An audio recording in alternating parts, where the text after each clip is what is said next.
元前221年，秦王政统一6国，书同文，车同轨，尊号始皇帝，主千古霸业。然他心中一直有一件憾事，那便是战国时期遗落在民间第9子，这一寻便是8年。陛下，大喜！臣遵您旨意，寻访多年，终于在咸阳城外找到了您失散多年的九公子。小九，真的找到了？是。他如今可好啊？回陛下，九公子暂无性命之忧，只是孤身在外，境况颇为落魄。臣已探明，他此刻就在城外一家无人酒肆落脚。一觉醒来，穿到了这大清朝乞丐江云鹤身上，除了块玉佩，可以说是身无分文，简直是天崩开局。算了，先填饱肚子，再谋出路吧。家主，那位就是九公子江云鹤。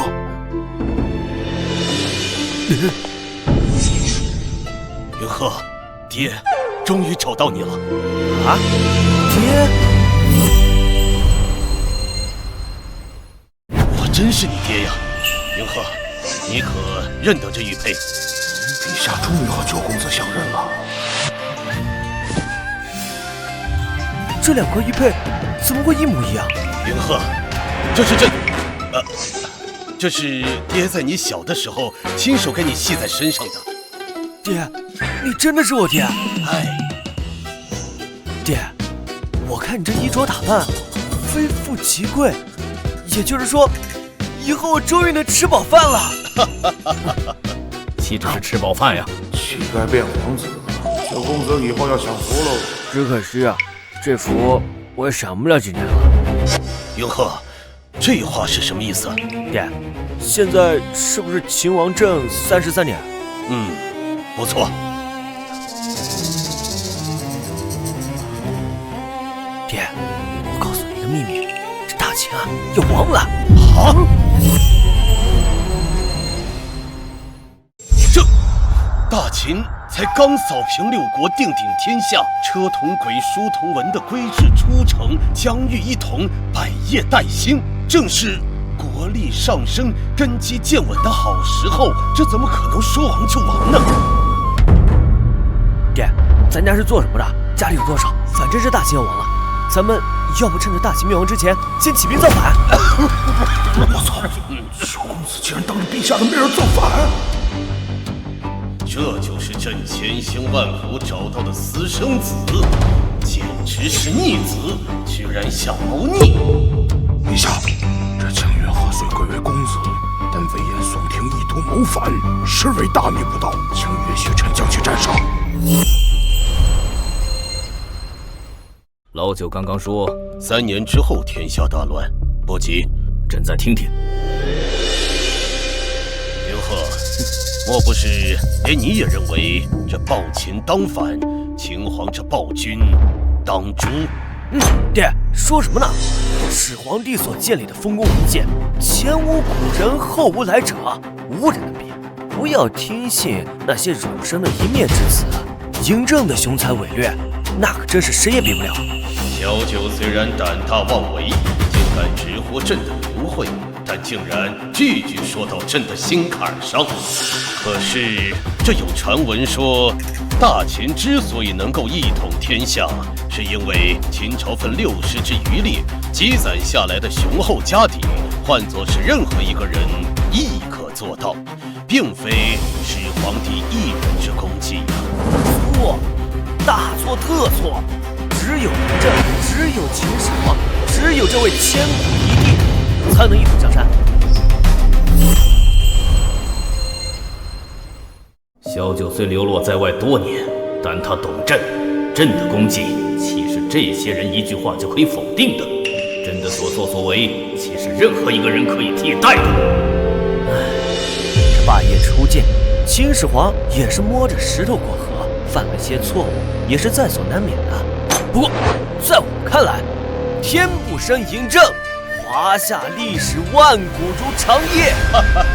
说得好，只是既然你如此推崇始皇帝，为何还要叫爹行那谋逆之事？那是因为秦始皇死了。啊！可惜啊，这千古一帝死得太早，若是能多活几年，必定能让我们华夏更加强大。我穿越到大秦，若是能改变秦始皇的命运，说不定秦朝不止统一六国，未来还能统一全世界。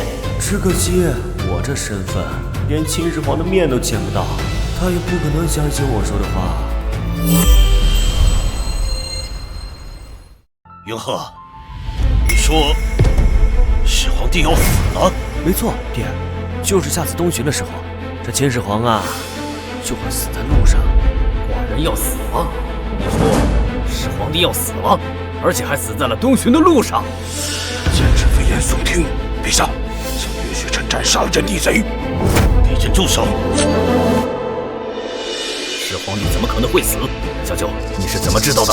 爹，我想问你，这始皇帝是不是最近脾气越来越差，越来越暴躁，甚至还动不动想杀人？传闻确实如此。还不止呢，他现在晚上应该根本睡不着觉，失眠多梦，黑眼圈重，眼底泛青，血丝密布，还时常头疼。这疼起来，好像是有人用刀挖他的眼窝子一样，每日都在极度痛苦中度过。小九从未进过宫，怎么会对朕的身体状况了如指掌？莫非有通天之道？难道他有法子治疗朕的这些症状？原来陛下真的一直在承受这些痛苦。那你可知道始皇帝为何会有这些症状？因为他中毒了，而且已经病入膏肓了。哎，太可惜了，这么一位千古一帝，竟然毁在了追求长生之上。什么？你是说始皇帝长期服用的丹药有毒？对。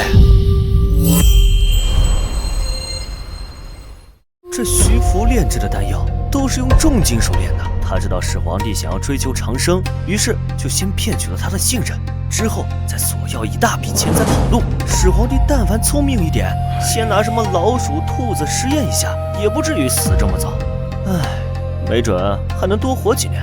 徐福，朕如此信任他，没想到竟是如此大逆不道之人，实在罪该万死。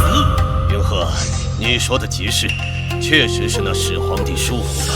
若是始皇帝现在停止吃丹药，还来得及吗？作用不大。他现在中毒已经很深了。不过，以始皇帝的身体素质，若是现在停止服用那丹药，多活上个1年半载，也是没问题的。家主，这天色已晚，既然您和公子已经相认，不如我们先回府上，先让公子休息，日后再商议大事。云鹤，让蒙叔安排你住下，爹城中还有些事要处理。哎，好。陛下，臣遵您旨意，即刻带人查验了所有丹药。这些丹药多是用朱砂和水银炼制而成，这两者皆是剧毒之物。云鹤公子说的都是真的。好一个大胆的徐福！朕竟被他们蒙在鼓里，日日服用这索命的毒药。蒙毅，让人准备好老鼠，随朕去徐福炼丹的地方。臣遵旨。快把仙丹给陛下服用。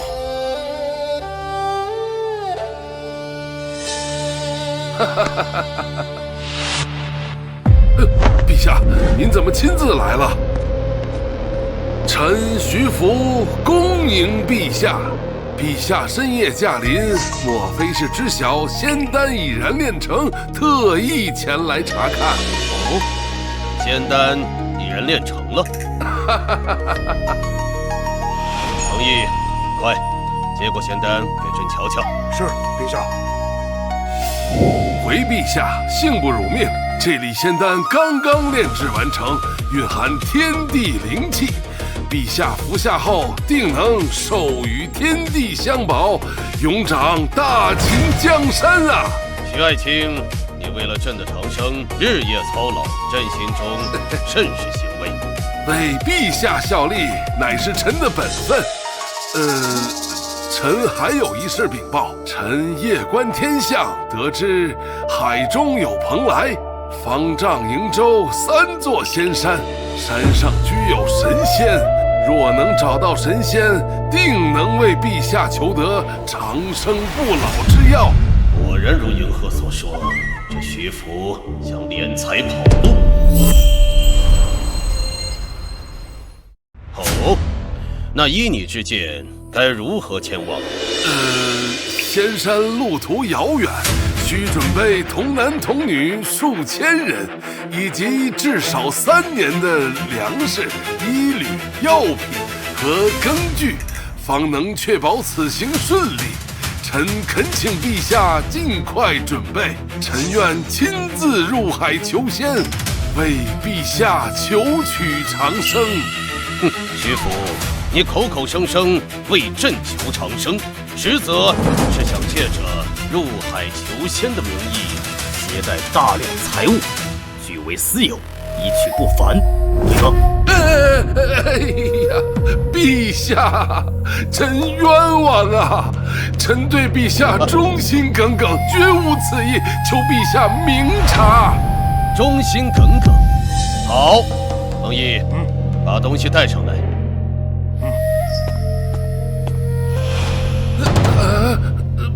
陛下，带老鼠来此是何用意啊？你不是说这仙丹能让人长生吗？若是这老鼠吃了，定能更加壮硕。今日朕便要亲自验证一番。彭毅，将丹药喂给老鼠。是，陛下。陛下，仙丹炼制不易，给老鼠服用也太浪费了。不浪费，这老鼠若是服用仙丹而死，你徐福也跟着陪葬吧。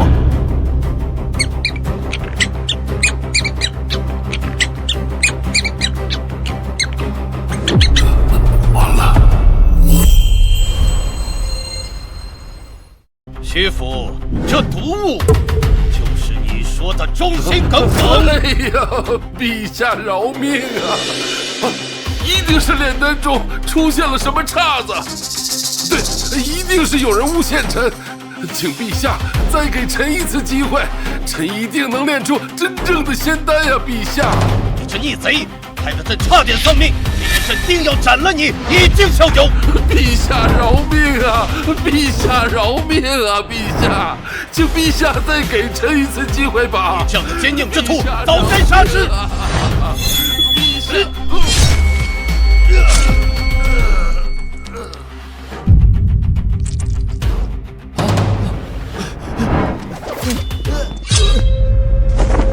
彭毅，即刻下令斩杀所有炼丹的方士，查抄其家产，凡与其勾结者，一律严惩。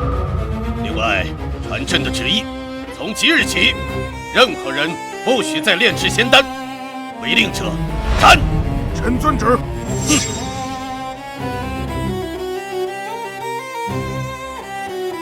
看来云鹤所言非虚呀。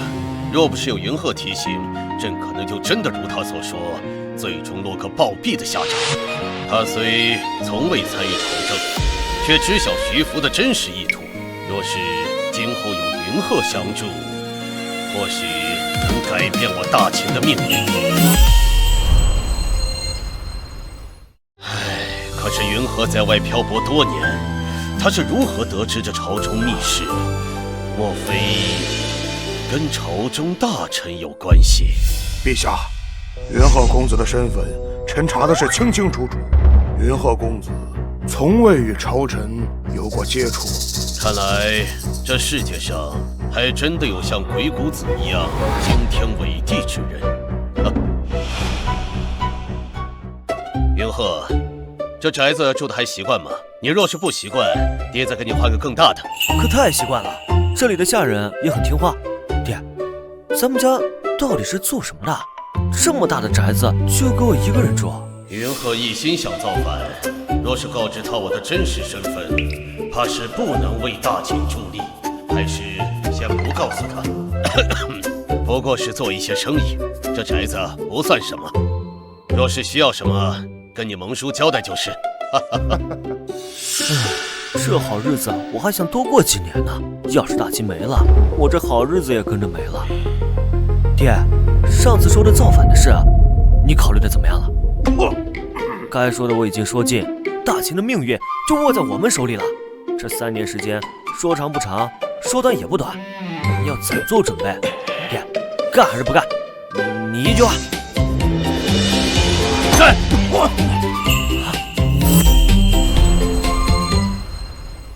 云鹤既然有这惊世之才，那就不暴露我们的身份，趁着造反之时，看云鹤如何改变我大秦的现状，或许能让我大秦更加昌盛。我就知道我爹能成大事。爹，你放心，有我在，造反这事一定能成。等造反成功，你就是皇帝，那我真是太子了。只不过此事需暗中筹备，切不可对外声张。放心吧，爹，我都懂。在大计完成之前，我绝对不会泄露出去。这云鹤公子也太不济了，你哪个敢和陛下如此说话行事？哎呀，无论云鹤需要钱还是人，全部照做，全力配合。是。孟叔，以后我们就是一根绳上的蚂蚱了。造反之事，还得您多关照。哎，对了。你昨日说秦始皇会死在东巡的路上，之后秦朝才大乱。可是东巡路上发生了什么？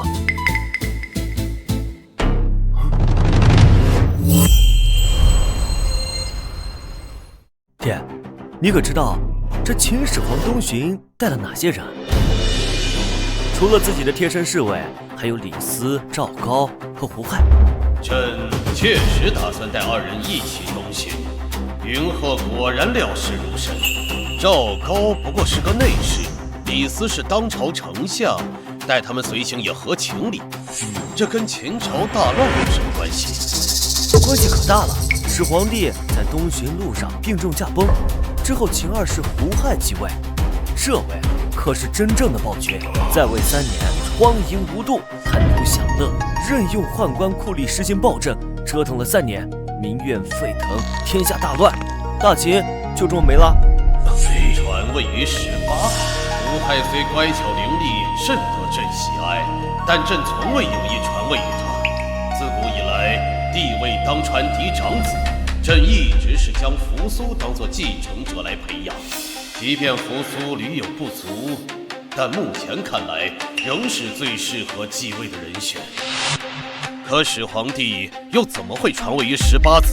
不是秦始皇要传位给胡亥，当时秦始皇自知时日无多，就写了遗诏，传位给长子扶苏。公子是说，始皇帝要传位给扶苏，可扶苏公子为人仁厚，大秦为何会？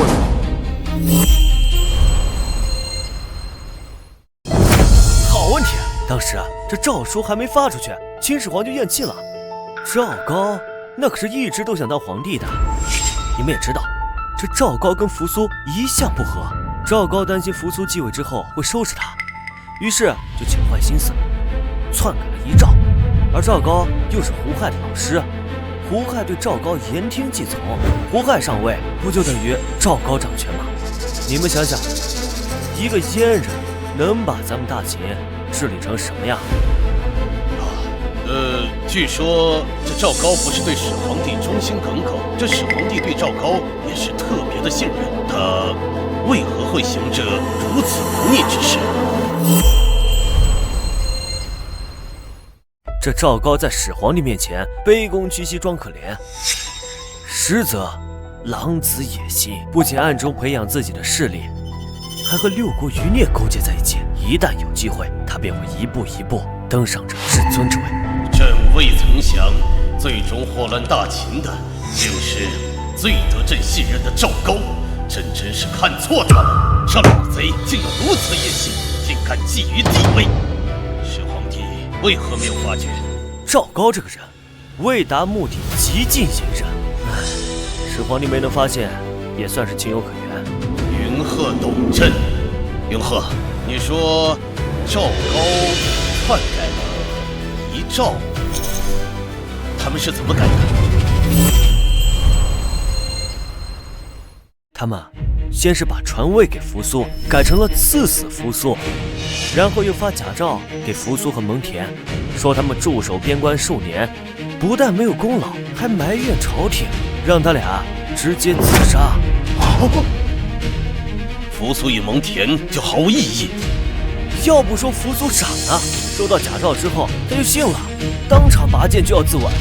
蒙恬将军拦住了他，劝扶苏公子去上诉，可是扶苏以为始皇帝对他极尽失望，上吊自杀死了。蒙恬将军不愿意自裁，也被赵高派人抓了起来，最后被逼死了。扶苏啊扶苏，你终日为那些儒生于朕争执，轻则死谏，凡事不知转圜，丝毫不通人情世故，更不懂权谋机变，真是令朕头疼。这赵高竟然如此胆大妄为！蒙恬将军忠心耿耿，扶苏公子为人仁孝，竟然也都惨死于这帮奸人手里！不仅如此，在赵高的怂恿下，胡亥还赐死了蒙毅。蒙毅，这下你理解朕昨日听到自己将死之时的感受了吧？这更糟的还在后面。胡亥继位之后，完全被那赵高操控着，不仅杀死了自己所有的兄弟姐妹，还杀了一批忠臣良将。一时间，朝堂之上人心惶惶，而且在赵高的劝说之下，还设计杀了李斯，让赵高当了丞相。这不听话的大臣全被杀了。俗话说，这官逼民反，民不得不反呐。最后，天下百姓受不了暴政，揭竿而起，大秦就这么没了。唉，亡秦者胡也。胡亥向来乖巧，怎会做出如此大逆不道又可怕之事？爹，你了解胡亥吗？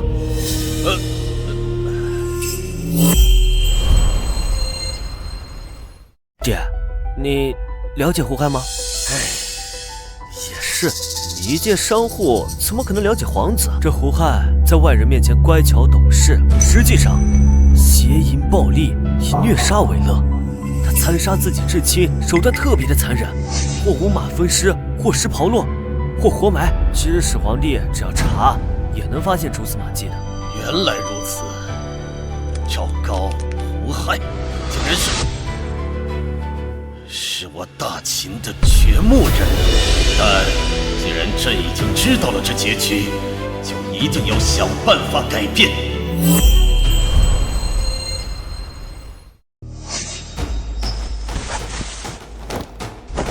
寨主，城里还有要事等着您处理。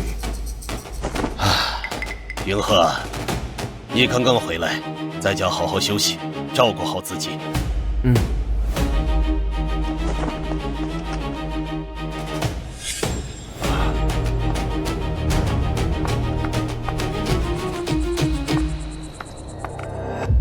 老奴拜见陛下。听闻陛下刚刚从城外归来，特为陛下炖安神汤。还是你心细呀？放下吧。是。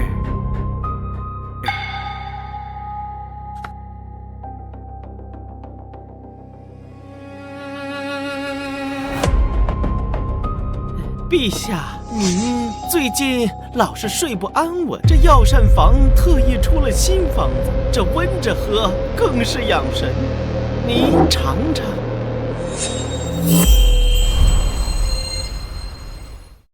徐福的事儿，你可听说了？陛下，老奴听说了。这个徐福居然敢用剧毒丹药蒙骗陛下，真是千刀万剐，死不足惜呀！昨夜我为陛下祈福，恨不能亲手杀了这个逆贼，为陛下分忧啊！朕今日收到上报，说你之前常为徐福向朕进言，说他炼丹用心，怀疑你才是害朕的幕后真凶。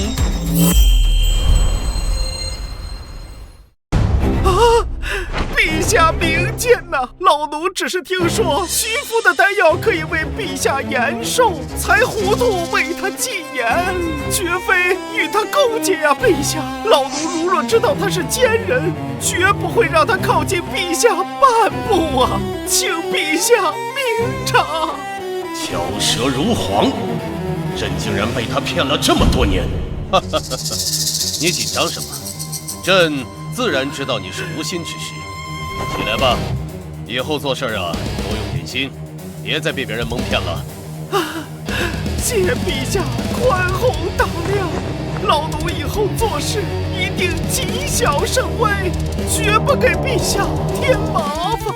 这徐福虽除，但朕最近睡不安稳，是时候清除异己了。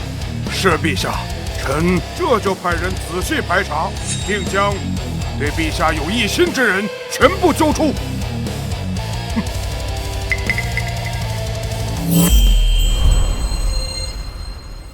赵高，朕跟蒙将军还有些事要商议，你先退下吧。是，陛下保重龙体。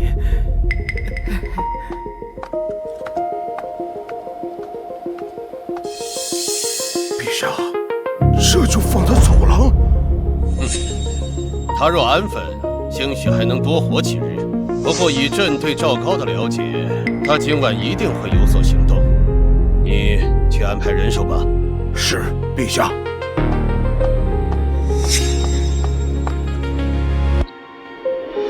赵成，我要的东西带来了吗？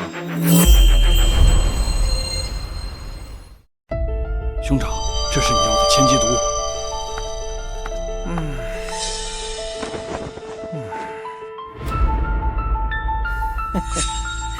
这千机毒无色无味，只要把它放到嬴政的饭菜里，神不知鬼不觉就能要了他的命，到时候谁也查不到我们的头上。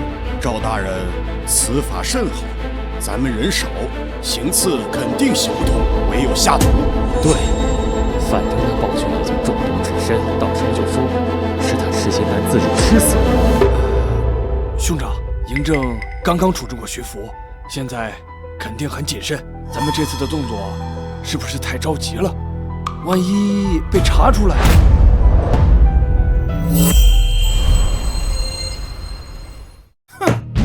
查？等查到咱们，他早就成一具尸体了。嬴政平时吃那么多仙丹，早就中毒了。现在中毒而死，谁会怀疑？只要嬴政一死，宫内归我掌控，伏虎还上位，他对我可是言听计从。到那时候，整个秦朝就是我们的天下。赵大人说得对，夜长梦多，咱们今日就立盟示状，写上名字和毒杀记录，谁也别后悔。对，将来事成，共享富贵，若是谁泄密，天打雷劈。只许成功，不许失败。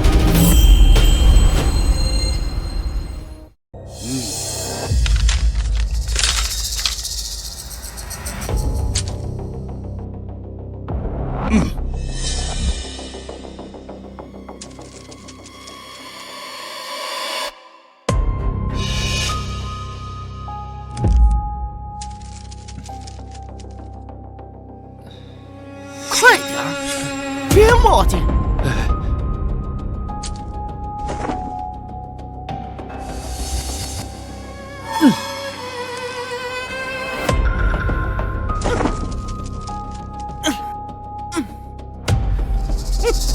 暴君嬴政，就让你再得意几天。今日之事，切不可传出一个字。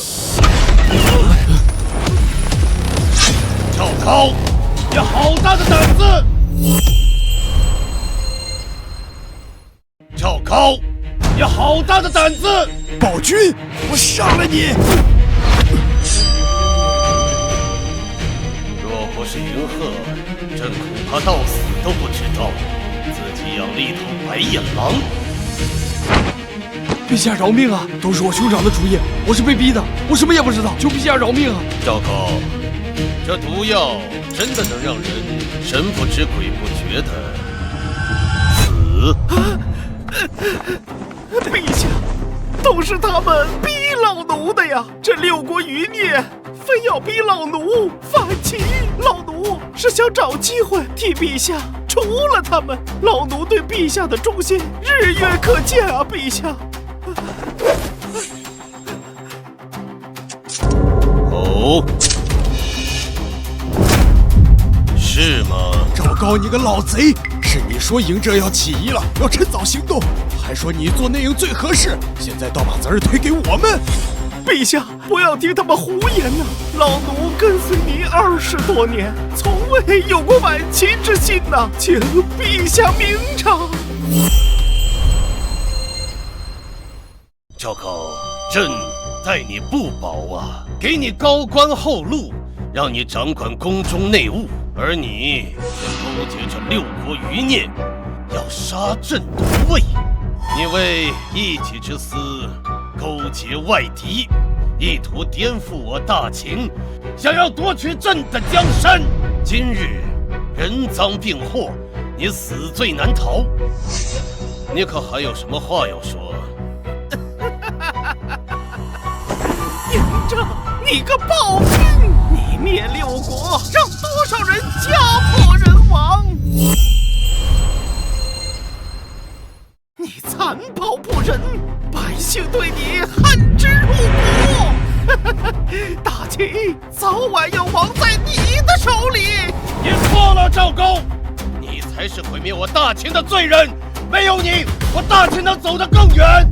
今日就彻底断了你和你的阴谋。传令下去，查抄赵高家产，其余同党一律严惩。将此无证收起，这些人一并收押。待查出其党羽之后，接诛就罪。是，臣遵旨。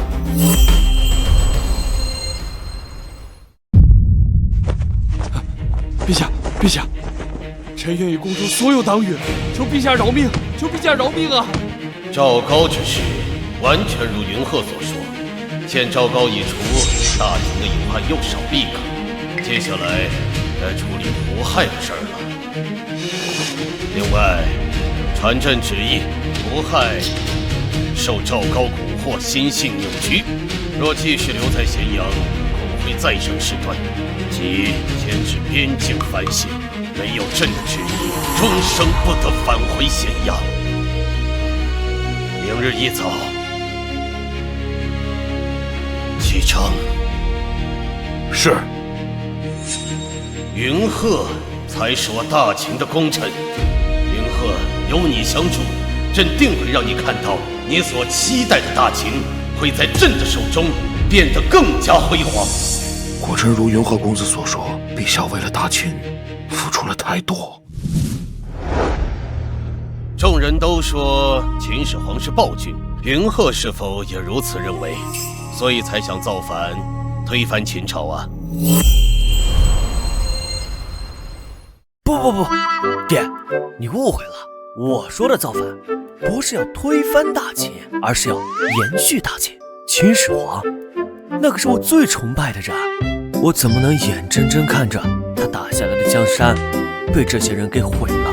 云鹤才是朕的好儿子，千古一帝，横扫6国，一统天下，从未杀过一个功臣，却被服软骂成暴君，殚精竭虑，为了大秦奉献一生，却孤独的令人感到寂寞，而无一人能懂。我必须帮他。终于有人懂朕的孤独了。原来陛下一直如此孤独吗？如果云鹤公子能辅佐陛下，以他的才能，必能将大秦更进一步。蒙叔，你在那嘟囔什么呢？这天气不错啊！听说过几天始皇帝就要进行第3次东巡了，云鹤，不知道这第3次东巡会发生什么事？第3次东巡，第3次，不好，为何？难道就有这么多人想要朕的命吗？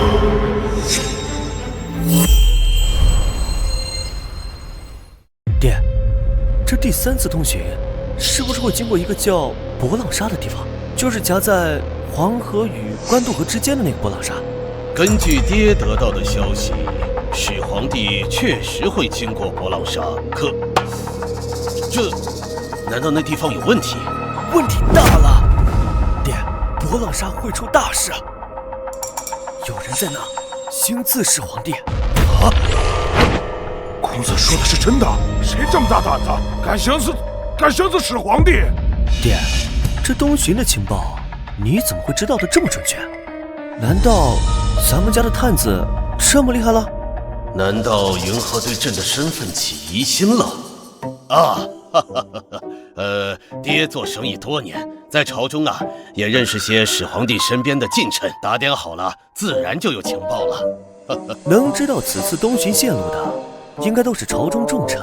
爹，你认识的那个人是什么级别的？公子，今日风大，茶水都凉了，我再给您换一壶哈。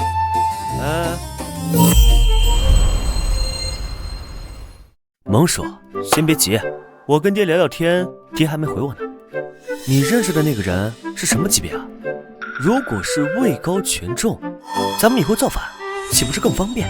啊，他只不过是驿站中的一个小官而已，因着需要提前准备接待，所以啊，能提前知道些消息。不是，你这孩子净说那些有的没的，你还没有说那博浪沙行刺到底是怎么回事？不对，普通小官能拿到这么精准的路线，爹肯定有什么暗中。不行，得再找机会试探试探。但眼下确实张良比较重要。是张良，韩国的旧贵族，他们祖上3代都是韩国的丞相。韩国被灭之后，他就憋着一股劲儿想要报仇。这次东巡，他散尽家财，雇佣了大力士，打造了铁锤，打算在博浪沙行刺皇帝。张良这名字，朕倒是听过几次，只当是个落魄贵族，没想到居然谋划刺杀朕。张良，一个亡国之人，他又凭什么行刺始皇帝？爹，你可别小瞧他，这个张良可不一般，有着惊天伟地之才，论谋略，当世还没几人能比得上他。这次要是让他跑了，对咱们大秦可是一种威胁。哦，这么说，这张良还是个难得的人才。那是当然，如果咱们能让张良加入咱们的阵营，别说造反的成功率翻倍，以后咱们掌权，让他来帮忙治理天下，咱们大秦也会越来越强大的。可是他要行刺始皇帝，是大秦的罪人啊，咱们怎么把他拉过来？他能愿意吗？放心，我有办法。哦，云鹤有什么好办法？这博浪沙附近都是沙丘，车队经过那里肯定会减速，而且北边是黄河，南边是官渡河，附近周围全是芦苇丛。张良此次行刺必定会失败，到时候他就只能钻进芦苇丛，然后坐船跑，官兵肯定抓不住他。到时候咱们就提前在那埋伏，然后截下他，将他救下。云鹤竟然连博浪沙的地形都知晓得如此清楚，果然有大将之风。那救下张良之后呢？我们救下他以后，就能取得他的信任，然后再对他小以利害。张良这么聪明，肯定能知道加入咱们比他自己孤身一人行刺靠谱多。好，既然如此，就按云鹤说的办。朕，爹这就安排人让你蒙叔配合你去救他。至于这救下张良后，就看你的了。爹，你太英明神武了，简直就是当皇帝的料。等救下张良之后，咱们的造反计划就成功一半了。大逆不道，大逆不道！有了云鹤，朕的大秦江山定会固若金汤。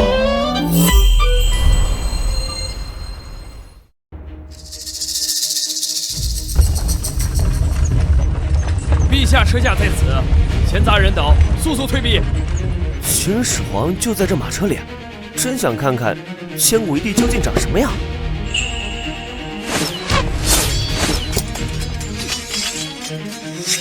皇军拿命来，有刺客保护陛下。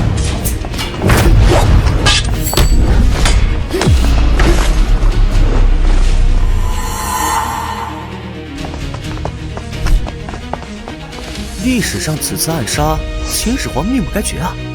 这辆马车应该是个幌子。走。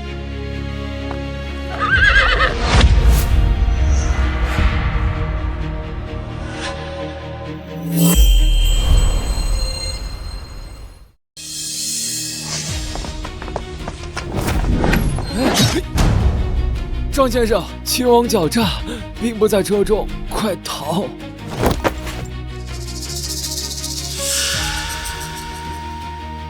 云鹤，张良这员大将，你一定要帮朕拿下，让他为我们大秦效力。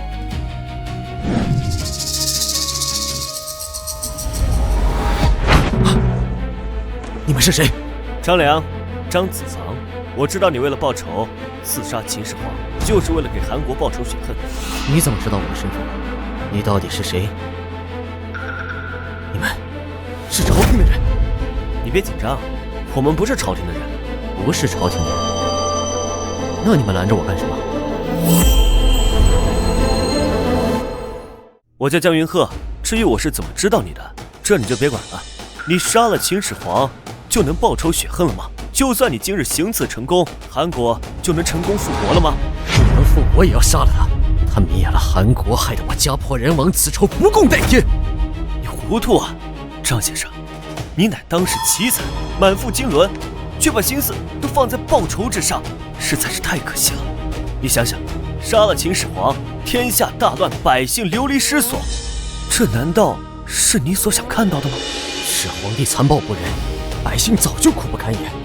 杀了他，不仅是为韩国报仇，更是替天行道。秦始皇并非残暴不仁，他统一六国，车同轨，书同文，制定法律，这些都是能够让百姓们安居乐业的。他只是有些心急，又受奸人蒙骗，这才做了一些让百姓们心生不满的事情。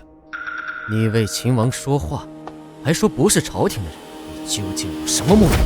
我想让你加入我们，让大秦重回正轨，为大秦制作适合民生的律法，让百姓们吃饱穿暖，这些比杀一个皇帝，让天下大乱，不是更有意义吗？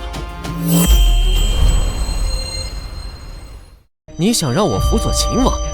做梦！他是我的仇人，我绝不可能辅佐他。我不是让你辅佐秦王，张良，我实话实说，我现在正在谋划造反。造反？对。但是我反的不是大秦，而是害大秦走向灭亡的人。我要站在这个世界的最高处，让百姓们在和平年代里面安居乐业。这难道不也是你所想的吗？你加入我们，我们一起联手，不仅能实现你的抱负，还能让天下百姓免受战争之苦，这些不是更有意义吗？唉，你一边说要造反，一边又要保住大秦，这不是自相矛盾吗？我还从未见过你这样的。张先生是聪明人。我想你现在应该已经明了了，对吧？张先生胸怀抱负，加入我们造反，不仅能够拯救百姓，而且一定能够名垂青史。你说要造反，可有什么具体的计划 ？Yes， 成了。张先生，这里不是说话的地方，我也知道你心里有顾虑，不如这样，你先跟我一起走，去我府上住上几天，顺便看看大秦的百姓是怎么生活，再看看我是不是在骗你。如果你最后执意不跟我干，那我也放你走，怎么样？好，我就信你一次。我江云鹤不是骗人的人，走。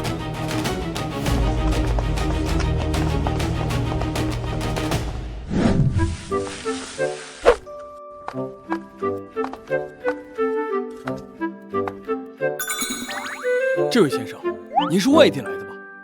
咱们大秦现在的路啊，都是按照统一的规矩铺轨的，不管这是陇西来的车，还是河东来的车，现在都能够行驶的方便顺畅。以前我们换车换粮啊，最起码大半天的时间，现在半个时辰就行了。这就是江公子说的车同轨啊！以前在韩国，从新郑到平阳至少需要换3次车才能到，没想到竟真能方便至此啊！现在啊，咱们不光是路变好，你看这斗的大小、尺的长短，现在都是一样的。以前啊，跟外地的商户做生意的时候，他用他的斗，我用我的斗，对账都对不明白。不过现在啊，咱们根据官家的器具来算，大家都不吃亏。统一度量衡确实为这些商贩解决了很多麻烦。厉爷，这亩税3升，我家10亩地该交3斗，没错吧？我幼时学过篆文，这上的文字倒是能看懂大半。没想到老先生你也识得这些文字。那木牌上写的秦律条文字字清楚，咱大秦统一了文字，我们这些百姓认得几个秦字，再也不怕被别人糊弄。书同文，定律法。汉王安在位时，百姓连王族告示都看不懂，田野纠纷都要靠宗族私斗才能解决，何曾有过这般秩序？韩王之仇，我日夜难忘。可我若真杀了秦始皇，天下再乱，百姓又会进入战乱的生活。这百姓要的是安稳的生活，还是4分5裂的六国？我难道真的做错了？唉。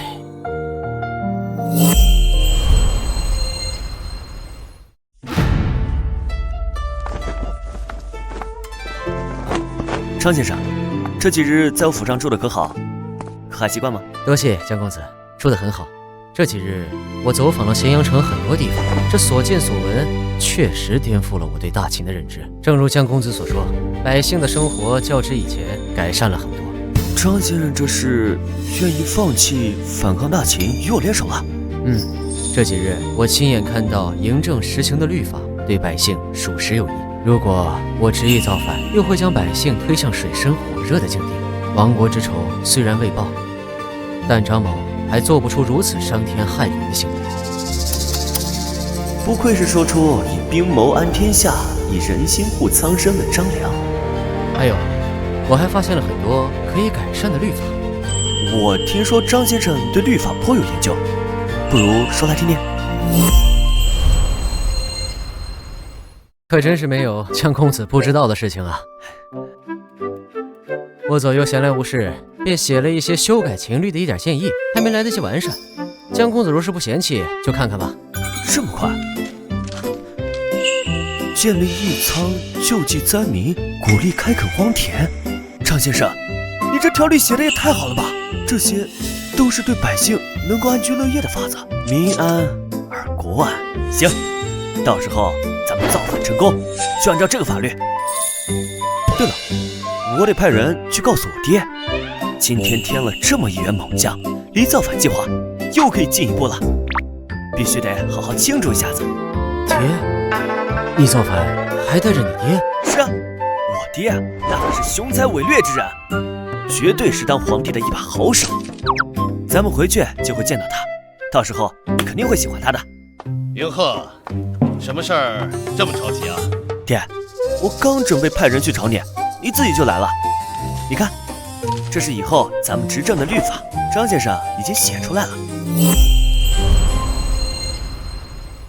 听说你请到了位治世之才，为我们的未来谋划大业，就是这位先生。哎，瞧我这脑子，都忘记介绍了。这位是张良，张先生。张先生，这位是我爹，我爹可厉害了，一听说我要造反，立马就同意了。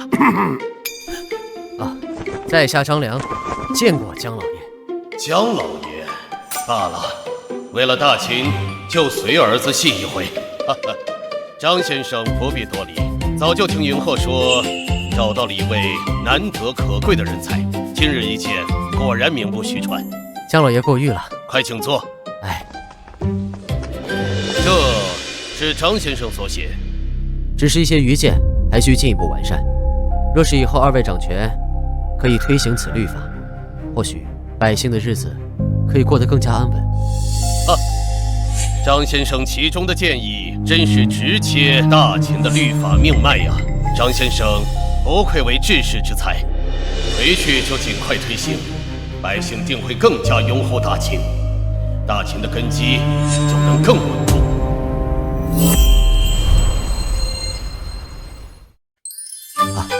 姜老爷过誉了。得张先生者得天下。爹，我已经看着皇位向你招手了。云鹤，皇位爹已经有了，但有了你，爹的皇位才能做得更久更稳。坏了，爹，我忘记一个大茬，咱们还有个超级大麻烦还没解决。麻烦？什么麻烦？眼下一切顺利，张先生又愿意相助于我，还有什么麻烦能难住咱们？难道是还有人在伺机造反？是刘邦，泗水亭长刘邦，你们知道吗？他说的可能是刘邦啊，刘邦啊，知道，是沛县一个小小的亭长，管着10里地的治安。最近听说收留了周边的一些流民，大概有100号人，这根本就不足以成气候。这样小小的角色，值得我们去寻个麻烦吗？是啊，公子，亭长是最低等的吏，手下那点人连正规军都算不上，能掀起什么大风？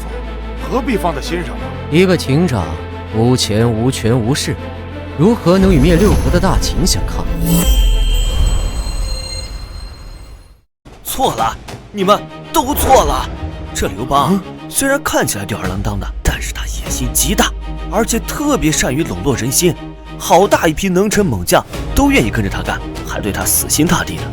虽然现在他没成什么气候，不过再等几年，他趁着天下大乱起兵谋反，到时候不仅会灭了咱们秦朝，还会建立汉朝，成为新的皇帝。你说什么？朕虽然难以相信一个亭长能有如此能耐，但既然云鹤说了，就一定是真的。刘邦想灭我大秦，我先灭了你。爹，你也觉得咱们应该先铲除这个刘邦，是吗？一切还得听云鹤所说。姜公子是说，这个刘邦会取代大秦？我之前老是想着对付赵高，拉拢张先生，却没想到把这尊大神给忘了。咱们得趁他现在没什么势力，赶紧铲除，不然以后他有了气候，咱们就算造反成功，也会跟他争天下。回家主，您还约了商户谈事，时间差不多了。啊，云鹤，你就在此与张先生商讨刘邦的事儿，爹会处理，放心，不会影响我们造反大计。爹，你现在看起来越来越有帝王范儿了。那刘邦的事情就交给你了，你先去赚钱，咱们造反可能需要用钱呢。让朕赚钱帮他造反，朕这儿子可真是一点不客气。行了，你好生照顾张先生。爹，你就放心吧，我现在跟张先生好的能穿一条裤子了。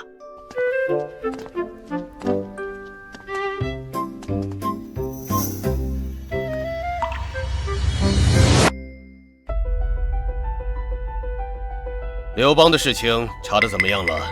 回陛下，刘邦带着300多流民在麻砀山附近活动，以开垦荒地名义，在暗中训练人手，还收留了几个犯律法的逃兵。云鹤所说的都是真的，刘邦留不得。韩营，你配合蒙毅安排人手，连夜赶往沛县，务必在3日之内解决。记住，此次行动隐秘，不得惊动沛县所有人，更不能让其他人知道是朕的安排。陛下放心，臣会让暗卫乔装成流民，混入到刘邦的队伍当中，找准时机，保证不留下任何痕迹。臣定不辱使命，要斩草除根，处理干净，绝不能给他其他的党羽有机会反扑。是，臣这就去办。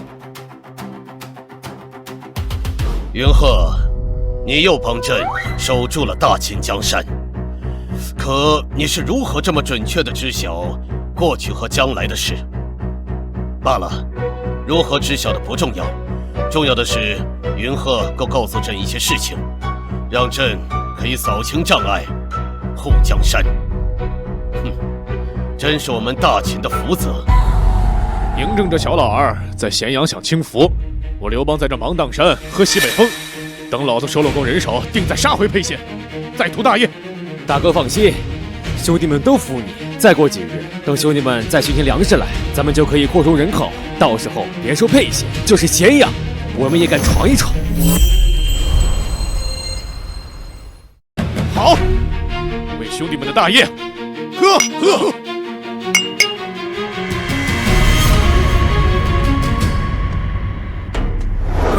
什么？不好，有动静！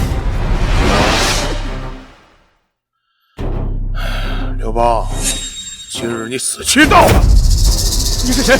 你想要什么，我都能给你。废话少说！你是嬴政派来的吗？我们素不相识，只要你放我一条生路，我还能归顺大秦。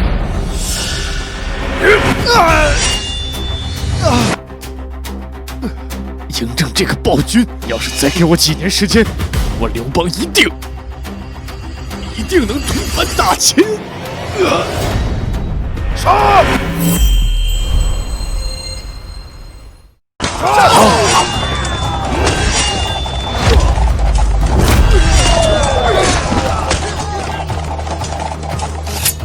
蒙将军，刘邦已死。烧了营地，不许留一丝痕迹。是。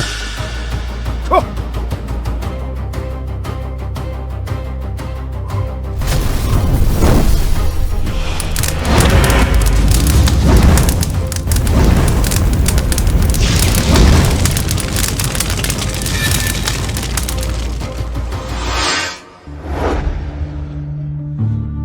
大汉未来的开国皇帝大概率活不过今晚，对不住了，汉高祖，谁让我更喜欢秦始皇呢？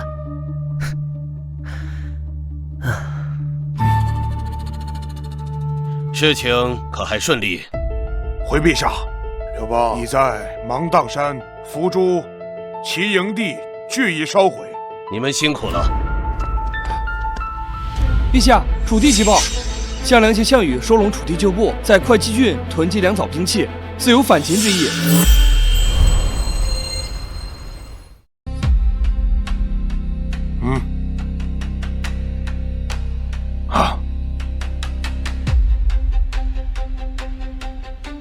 项梁，楚将项燕之子，六国余孽还真是贼心不死，一波接一波。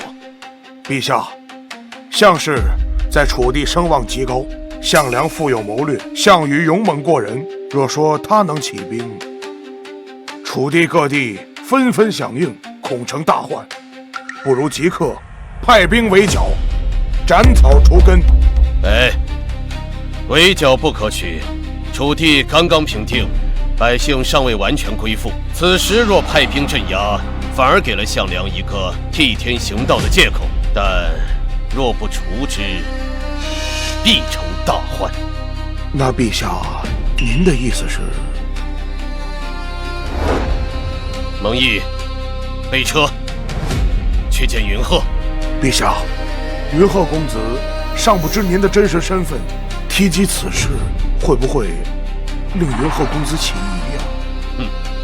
放心，朕自有办法。这儿和这儿，楚地多水网，若我们将来南征，此地可作为粮食中转站。不愧是张先生，跟我想的一样，这行军打仗，粮草是最重要的。哦，哈哈，没想到云鹤除了懂谋略之外，还懂用兵啊！爹，你对我真好，每次来看我都给我带好吃的。哈哈哈哈。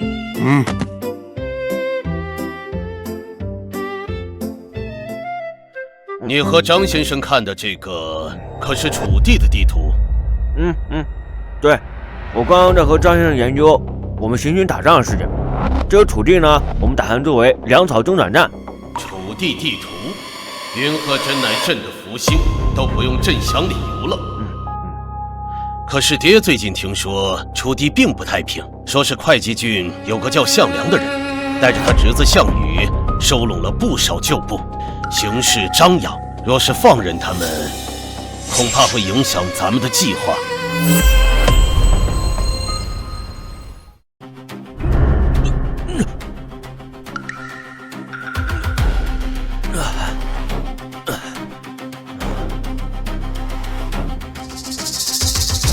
历史变快了，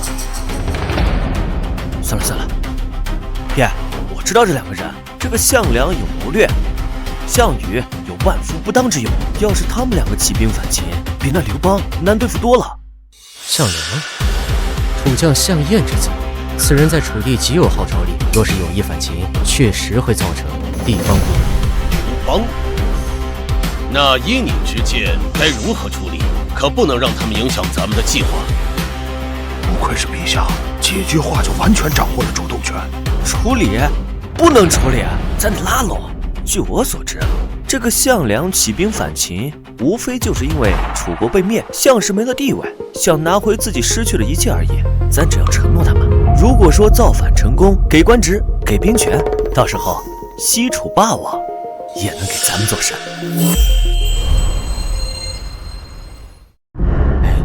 姜公子所言极是，这项氏族人都在楚地为官，若是能让项梁担任要职，项氏族人继续担任地方官，既安抚了地方百姓，又能让项梁今后为我们所用，确实是一举两得。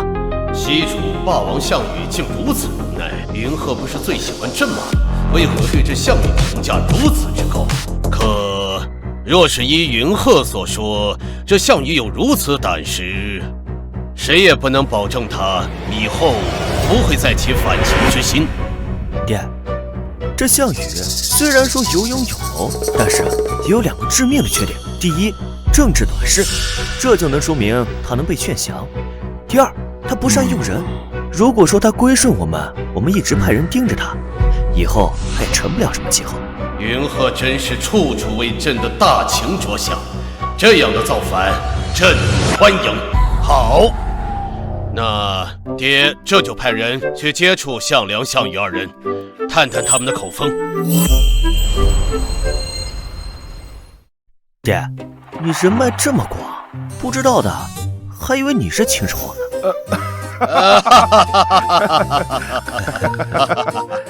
云鹤这么着急，就想让爹登上皇位啊？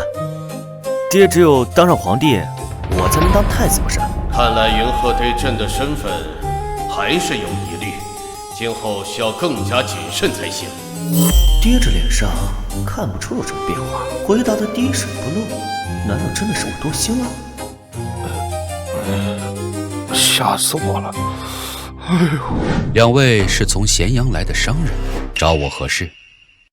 叔父，一定是嬴政派来的，不要跟他们废话，我这就杀了他们。哎，先听听他们怎么说，别滥杀无辜。这位是我家家主姜老爷，来此地做些生意。我家老爷也有意扩展楚地生意，听闻相公在楚地颇有声望，此次前来是想与相公合作。合作？看着姜老爷这打扮，不像普通的商户。我只不过是一个无名小卒，帮不了姜老爷。听说相公在谋划反秦。哎，二位不必紧张，我今日前来也是为了此事。你也要造反？我知道相公收拢旧部是为了楚中百姓谋条生路，我与朝中重臣有交情，可保举相公为秦军南征副将，项羽为先锋，统领项氏继续作战，并保证你们项氏族人可继续担任楚地地方官。不知相公意下如何？南征副将，让我统领项氏族人，你们有这么大的权力，难道就不怕我趁机反秦？相公是楚地的英雄，反秦是手段，让项氏重振声望，让楚地百姓免受战乱之苦，才是目的。叔父，咱们收拢旧部。二位，容我考虑考虑。好，3日之后，我命管家在此客栈等相公的消息。若相公同意，即刻便可派人前往咸阳领取兵符和官职文书。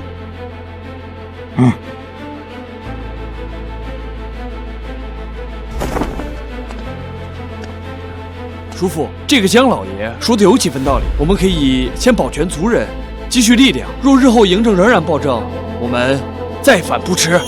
谋定而后动，叔父也是这么想的。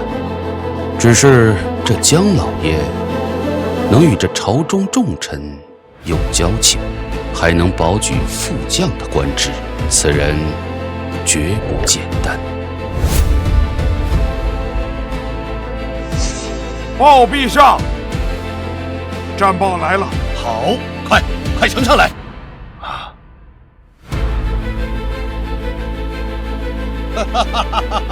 好，太好了！项梁果然没让我失望，一战斩3酋，解了岭南之围呀！陛下，项梁用兵如神，项羽勇猛过人，岭南各个部落听闻首领被杀，已有3个部落派使者前来归降。云鹤，你又为我大秦赢得了2员大将，我大秦江山有云鹤在，何其稳固啊！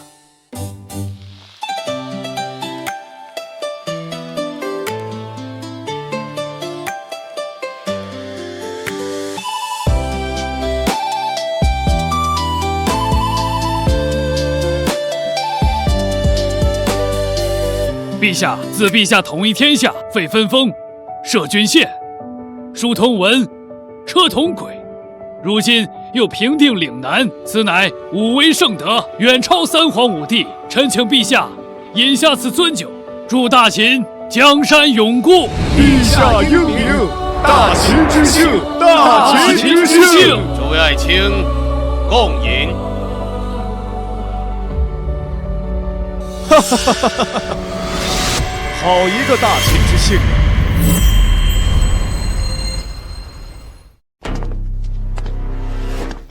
陛下，臣听说，殷商和周朝能统治长达1000多年，是因为他们分封子弟和功臣作为绑臂辅翼。而现在，陛下虽然统一天下，但子弟仍然是平民百姓，而功臣也未有寸土封地。若权臣夺权篡位，试问有谁能挽救大秦于危难？治世不失国而能长久者，非所闻也。他周清晨当面俄语，加重陛下之过，实非忠臣所为。还请陛下废除郡县，恢复分封，以保大秦万代。简之迂腐，周氏因分封而乱，春秋战国500年战乱，他看不见吗？朕好不容易才统一6国，还要朕重蹈覆辙？春玉，你什么意思？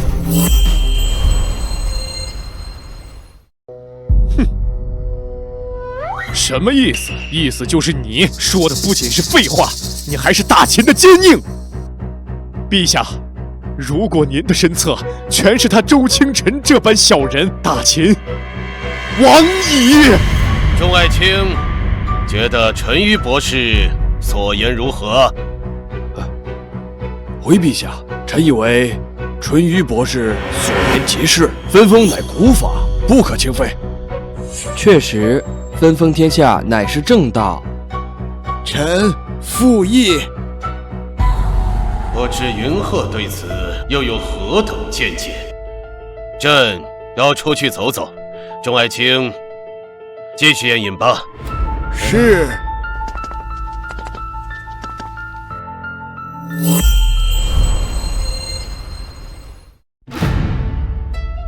人生得意须尽欢，莫使金樽空对月。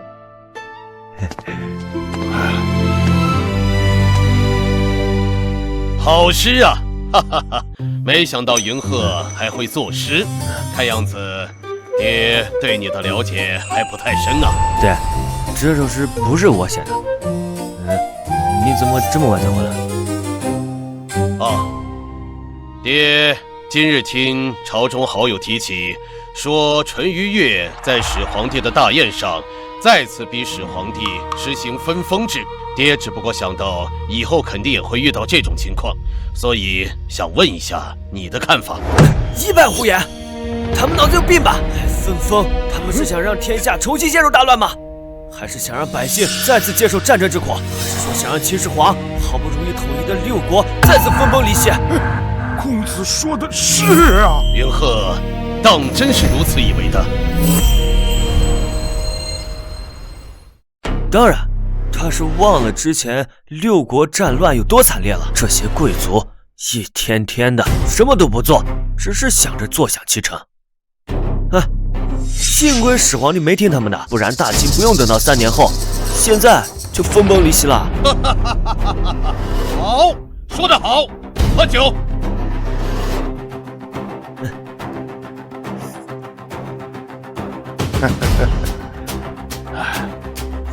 可若是有人说不实行分封制，万一权臣作乱夺权，无人救我大秦，又当如何？夺权？只要始皇帝把军权和财权都抓在手里边，谁能夺权？那些说想夺权的人，就是因为自己没有好处，才用古法害人。这些人就读书读傻了，什么都不会，还到处去教别人，四处害人。云鹤说的对，爹有你这样的儿子，何愁江山不稳呢？爹是说等造反成功以后啊。爹，你放心，以后有了我，咱们大秦只会越来越昌盛。以后咱们向东、向西、向北扩张，让全天下都知道我们大秦的名号。这天下早就是大秦的了。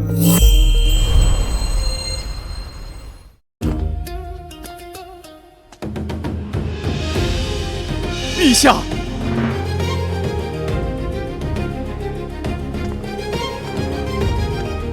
陛下，臣夜观天象，见紫微星旁有乱星，此乃分权之兆。若不推行分封，大秦危在旦夕，还请陛下三思。淳越，朕问周氏分封背后为何会有春秋战国之乱？那是因为诸侯失德，非分封之过。若弟子皆贤明，何来战乱？周氏分封，诸侯割据，500年战乱，百姓流离失所。而今朕一统天下，方保我秦朝安稳。淳于越妖言惑众，当斩。陛下，臣是忠臣，那些阿谀之臣才当斩。够了！淳于越迂腐顽固，混淆视听，妄图以古法乱大秦。来人，拖出去，腰斩示众。嬴政，你不听古训，大秦必亡！拖下去，大秦必亡！朕一统天下，为的是这天下百姓能够安居乐业，而非重蹈覆辙。今后再有敢抱残守缺、非议朝政者，严惩不贷。陛下英明。云鹤，你将成为朕手中最锋利的剑，帮大秦开创前所未有的辉煌。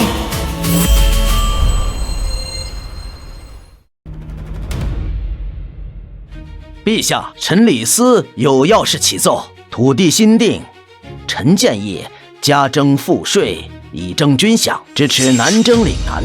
若发现百姓藏匿粮食者，罚为成弹。此乃治国之根本，不可动摇。父皇，扶苏以为楚地百姓刚经历战乱，增加赋税只会激起民怨。孔子曰：“苛胜猛于虎，不如减轻赋税，鼓励耕种，待百姓安定之时，再逐步征收，方是长久之计。”扶苏公子此言差矣。我大秦向来以律法平天下，若纵容百姓私逆粮产，则赋税流失，南征军饷不足，岭南恐再生叛乱。扶苏公子，若一味地推崇儒家，难道忘了淳于越古法乱政之事？儒家讲仁政，并非乱政；法家重严苛，并非全对。父皇，儿臣恳请暂缓推行新税法，申派官吏巡查处境民生，再定章程。公子所言极是，法家之法过于严苛，臣知民心。立法乃治国之根，儒生非议立法，如不知者，定当祸乱。儒法争锋已久，朕也因此是头痛不已，不知道云鹤对此有什么解决办法。好了，都别吵了，新税法暂缓推行。扶苏，你替朕去楚地巡查，半月内回禀民生实况，届时再进行商议。退朝。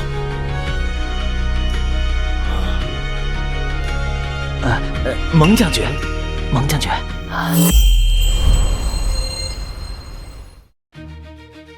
近日陛下突然召扶苏公子回咸阳，莫非有意让公子提前掌政啊？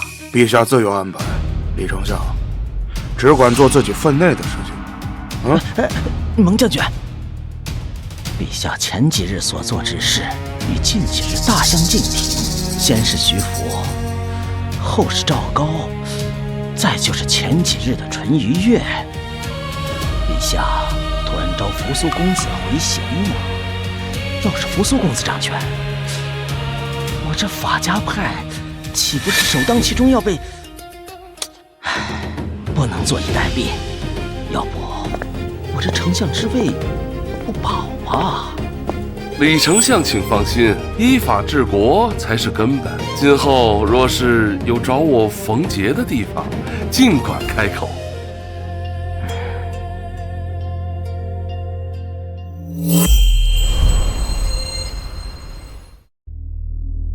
扶苏公子私下以为始皇帝的律法过于严格，他想废法家，兴儒学，让儒家博士执掌朝政。郑生，你身为儒家弟子，跟扶苏公子走得最近，有你的签字，旁人必然会信。公子从未说过此话，你这是诬陷。让你写就写，不然今日我就把你当作淳于越余党，送入丞相府问斩。哼，士可杀不可辱，公子仁厚，我郑生绝不做苟且偷生之辈。郑生，你可识得此物啊？这是我女儿贴身之物，你们把她怎么了？放心，她好得很。今天只要你签了这字，她就可以安然无恙的回家。倘若你不签，明日就等着给她收尸吧。你们怎么能用孩子威胁？只是让你写他干扰律法的越权行为，又不是让你写他谋逆的假证，该怎么选择你最清楚了。好，我签，还望冯大人保证不要伤害我女儿，也不要牵连其他儒生。这就对了，你放心，我冯杰说话一向是说到做到。快签吧。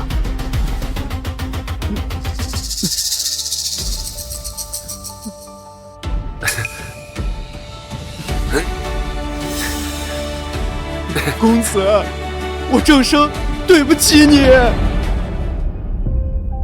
李大人，都办妥了。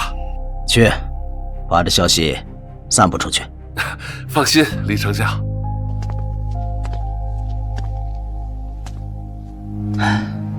扶苏公子，不是老臣容不下你，是陛下心思难测。我若是不主动，怕是会落得和赵高一样的下场啊！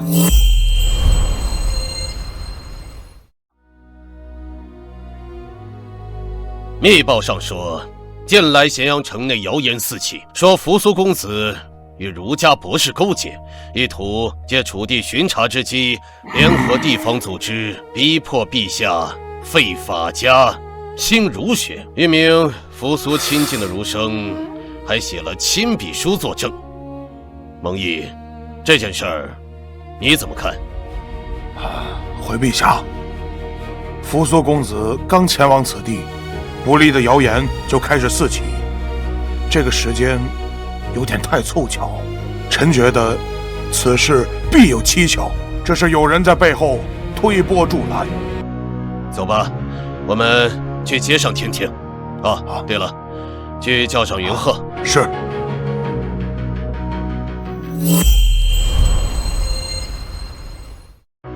爹，你今天怎么有时间带我来酒家吃饭？还不是因为你这几次一直怀疑朕的身份，朕不得不想办法让你听听朕的难题。你回来也有些时日了，整日在府中待着也闷，爹今日刚好得空，就带你出来透透气。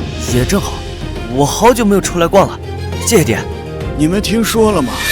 扶苏公子在楚地跟儒生勾结，想让陛下废了法家，全用儒生治国。听说还有儒生写了亲笔书作证呢。此话当真？苏公子向来仁厚，怎会做如此大逆不道之事？云鹤何故发笑？难道你对扶苏之事也有所了解？不了解，历史书上可没这一段。你说什么？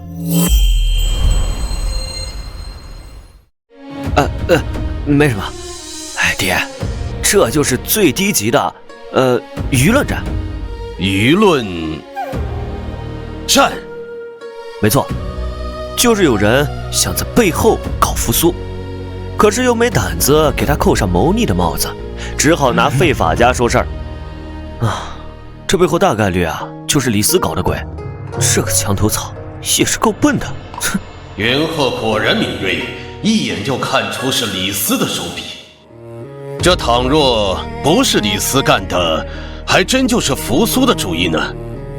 爹，我之前说过，扶苏比较笨，那是因为他做事太直了。但正是因为他太轴，他做事光明正大，不会在背后搞这些，不然也不至于跟始皇帝闹得不愉快，还惹得他爹不开心。扶苏啊扶苏，你若是有云鹤一半机灵，朕也不至于到现在还不立太子。再说了，在这个时候跳出来说舆论的，受益最大的就是推崇法家的李斯啊。他怕着扶苏执政之后排挤他，所以才急着泼脏水。云鹤，你为何对这朝堂之中的利害关系知晓得如此清楚？这个吧，天天听爹聊朝堂上的事儿，慢慢也就了解的多了嘛。不过爹，你怎么好像对这些不意外啊？爹也是经常听朝堂中的有人提起，说这扶苏公子与李斯政见向来不合，没想到闹得这么大。是吗？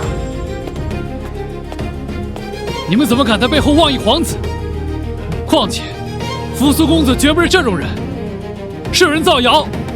有儒生亲笔作证，怎么可能有假？哎呀，这扶苏好不容易风平起来一点，要是再吵下去，百姓就该信以为真了。这法儒之争这么闹下去，怪不得大清迟早要乱。这法儒之争向来由来已久，在朝堂上边听说也是各执一词。爹只想着以后爹做了皇帝，遇见此等事情，这如何应对呀？这有何难？哦，你可知道如何解决？终于进入正题了。很简单，一句话，专业的事儿交给专业的人来做。公子，就别绕弯了，就告诉我到底是什么好办法啊？拿笔来。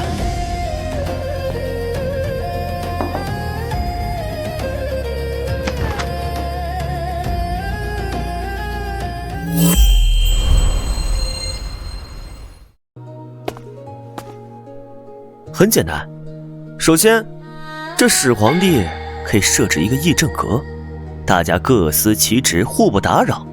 比如，这个农家就管农业，教百姓耕种、种心田；比如说这个法家就管刑法、定律法、判案子；这墨家就管工部、修水车、造弓弩；这兵家就管军事，守边境、练新兵；这儒家就管礼乐教化和伦理规范。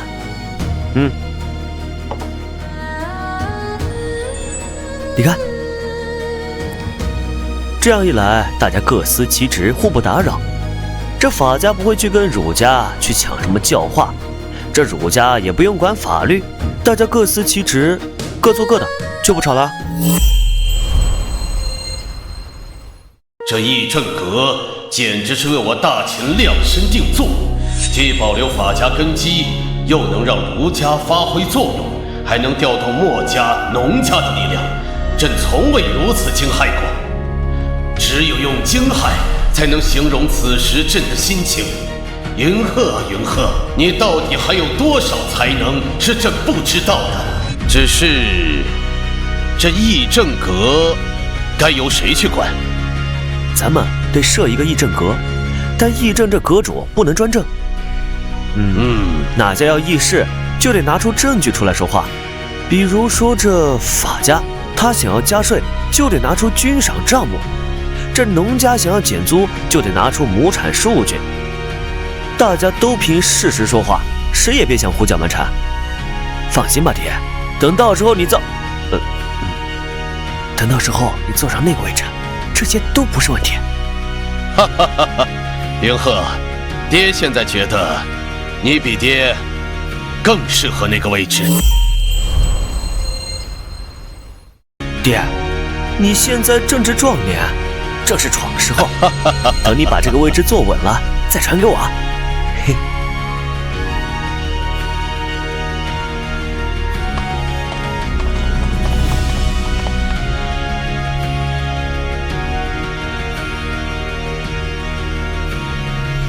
倘若此事真是李斯这丞相诬陷构陷皇子，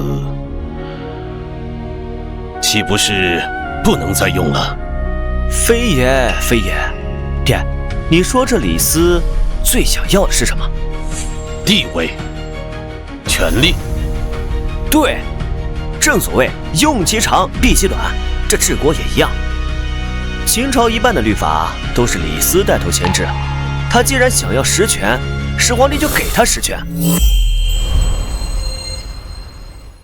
让他去管刑部。反正有议政阁盯着他，李斯肯定会拼命工作证明自己，这比杀了他还有用。云鹤这胸怀，必是成大事之人，不愧是朕的儿子。那这扶苏公子能放过他吗？扶苏公子仁厚，就算他明知自己被泼脏水，可是为了国家体系，他也一样会为李斯求情。如果始皇帝聪明一点，让李斯戴罪立功，既罚了他，又能物尽其用，而且还能挽回自己作为皇帝的名声，一举三得。这李斯肯定对咱们大秦死心塌地。朕得云鹤，真是如虎添翼。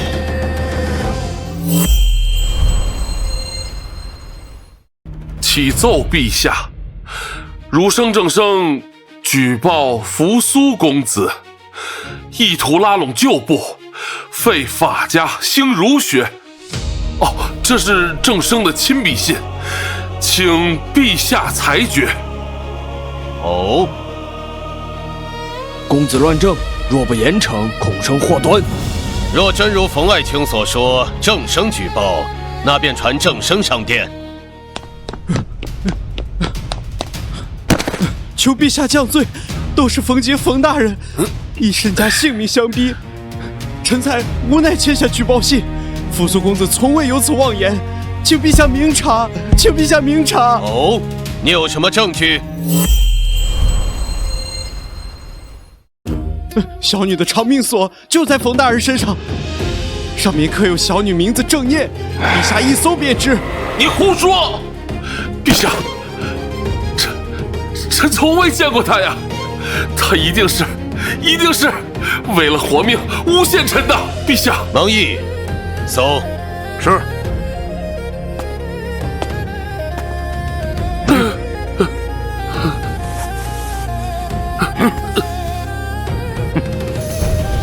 回禀陛下，确实正如郑生所说，这长命锁刻有正念二字。冯杰，你迫害儒生，设计陷害皇子，其罪当诛。是李丞相指使我的。陛下，臣私下从未见过冯大人，请陛下明察。父皇，李丞相为大秦鞠躬尽瘁，绝无可能是这种卑劣之人，还请父皇明察真相，勿要错怪忠臣。果然如银鹤所说，扶苏会为李斯求情。朕已经派人查过了，此事是冯杰一人所为，将冯杰贬为庶人，流放蜀地，押下去。把郑生也带下去，让御医看看。是。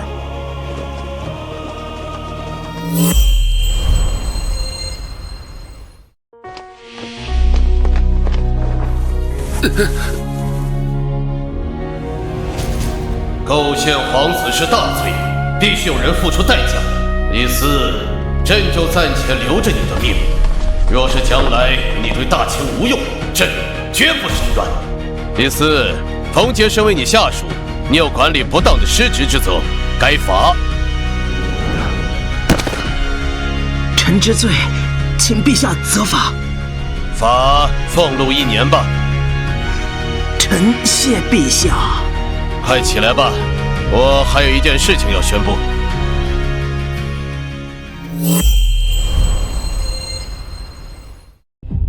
今日起设立议政阁，法家管刑部，辖律法、税赋；儒家管礼乐教化、伦理规范；农家管农业，辖垦荒水利；墨家管工部，辖器械道路；兵家管军事，辖征兵戍边；道家管草药、天象；凡议事，须凭证据，联名签章，方可推行。陛下圣明，设立议政阁，实乃大秦之幸。陛下圣明，议政阁立大秦永固。李斯，朕命你任法家主事，1年内重审冤案10件，完善楚地税法。若做不到，朕严惩不贷。臣定当尽心竭力，不负陛下所托。扶苏，朕命你任儒家主事，掌官学教化，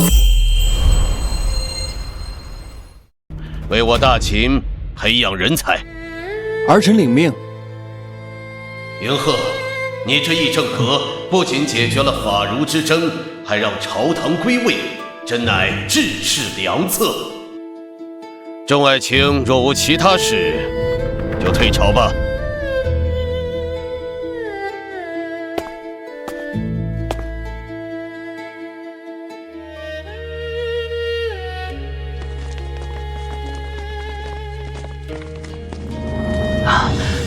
公子今天为臣求情，臣永世不忘。李丞相言重了，扶苏也是实话实说，朝廷今后还要靠李丞相多多扶持。今日之后，臣定当配合公子，共护大秦。好。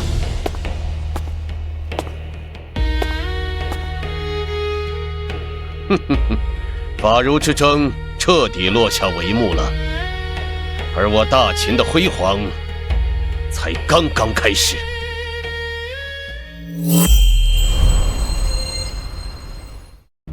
一定的。这真是可以。参见陛下。免礼，朕来看看你们近日的进展如何。臣刚得到楚地捷报，农家新推出的谷种亩产增2成，百姓们自发开垦荒地100亩。陛下，墨家工匠改良了水车，供百姓耕种，百姓们都夸陛下体恤民情。陛下，臣重审了2件冤案，修订了土地税法，把加重赋税改为丰年征收，欠年减免。诸位大臣均已表决通过。好，儒家也在楚地设立3所官学，教百姓认秦字、学律法。各司其职，相互合作，相互制衡。有了议政阁，大秦必定会更上一层楼。哎，云鹤，这么着急找爹来，是有什么事儿吗？爹，那天咱们说议政阁的事，不是只有咱们3个吗？怎么始皇帝就设立了议政阁？爹正要跟你说此事呢啊！你那天画了这个议政阁的构架图之后，原本是交给了你蒙叔收好，后来呢，没想到在路上被人给偷了。当时就觉得这个偷的人肯定不懂这个图当中的奥义，现在想来，肯定是那个人当时偷听了我们说话，之后将这个议政图献给了始皇帝。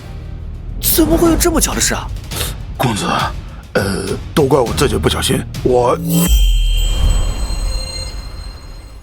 愿接受惩罚。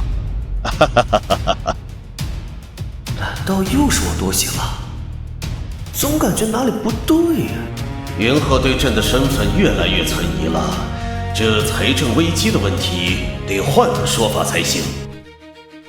蒙叔，你该不会是奸细吧？哎呀，这，公子，你这话得从何说起呀？我从小就跟着家主，我怎么可能是细作呢？家主，你说句话啊！哎呀，云鹤呀，你这肯定是多想了。以这个你蒙叔直来直去的性子，怎么可能是细作呢？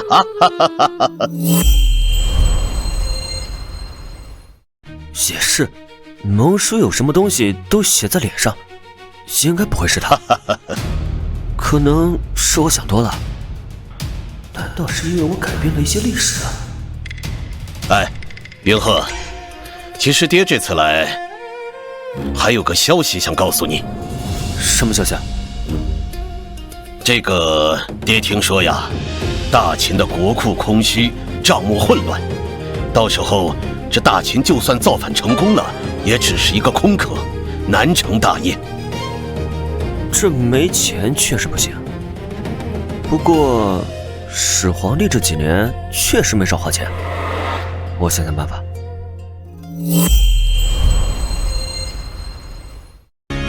哎，有了，找萧何啊！萧何？何许人也？沛县主力员，管了5年的粮税，不管多乱的项目，3天之内他都能理清楚。萧何非常精于统计，他有自己的数据库，通俗的来说，就是他精通天下要塞、人口分布，哪里能征粮，哪里能招兵，他都一清二楚。此人当真如此神奇？爹，如果说张良是负责宏观的战略，那么萧何就是处理内政的一把好手。他对于钱财人事非常精通，兵马钱粮都能安排得明明白白。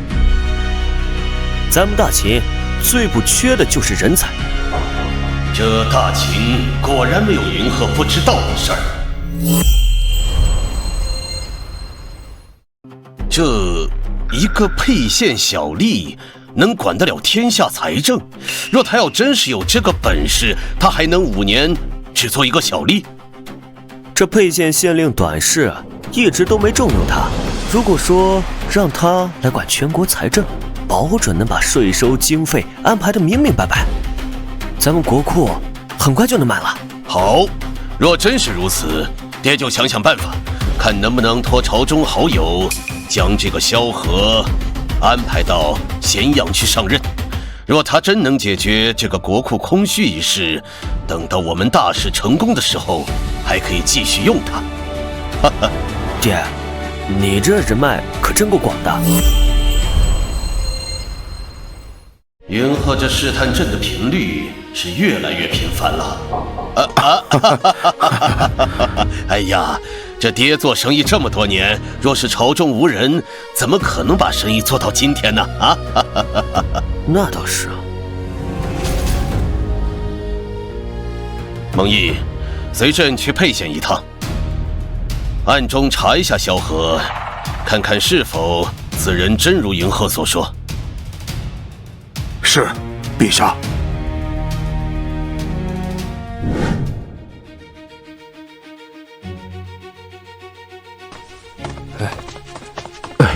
萧何，这是从咸阳来的秦大人，是朝廷派来巡查地方粮税的，你好生伺候着。是，王县令。秦大人，您慢慢查。下官帮您去准备酒宴。多谢王县令。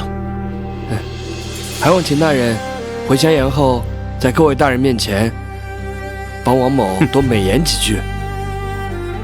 如果能升个1官半职，王某不胜感激。行了，秦大人还有要事，你下去吧。哦，是，下官这就走。好，萧先生，请。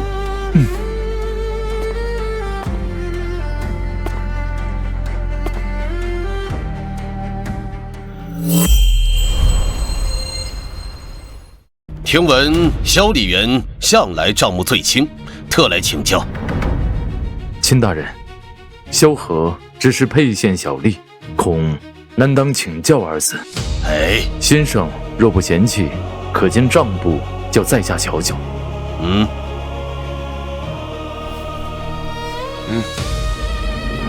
这是全国的粮税账，各地提报的数目也都对不上，还请萧吏院帮忙看看。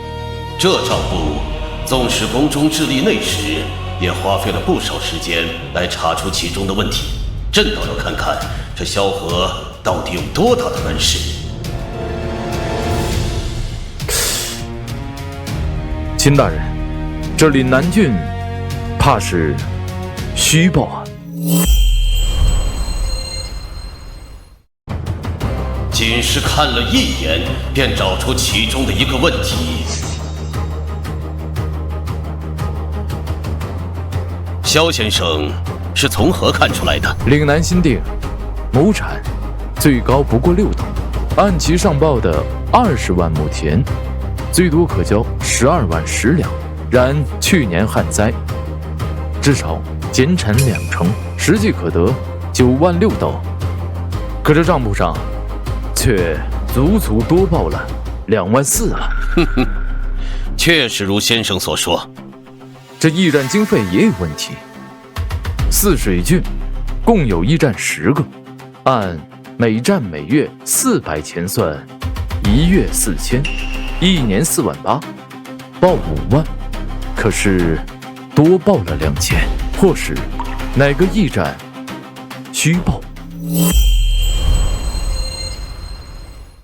云鹤果然没说错，这萧何一眼就能看出问题，比朝中老吏强10倍。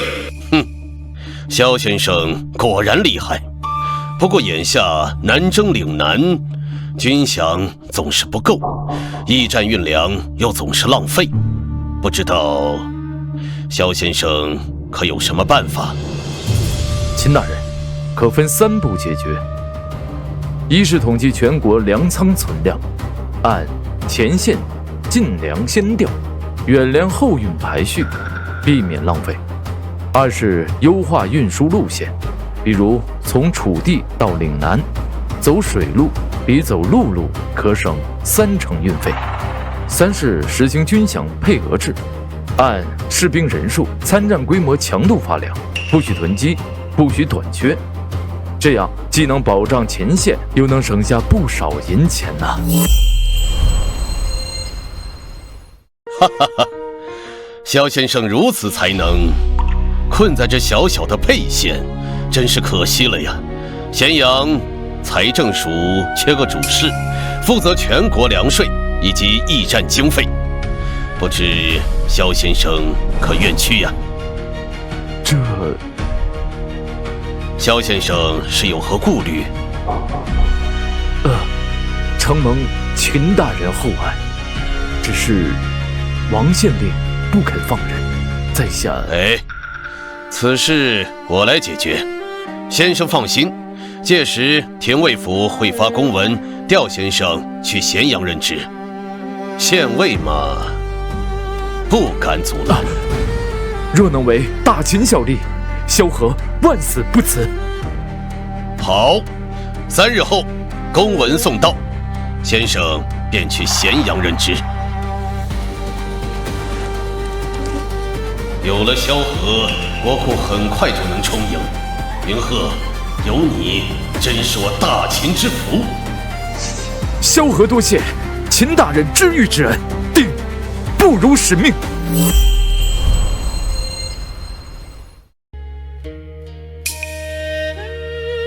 听说萧何才到咸阳半个月，就查出楚地隐匿粮税2万担，驿站钱粮浪费5000钱，粮税征管效率比以前快了1半。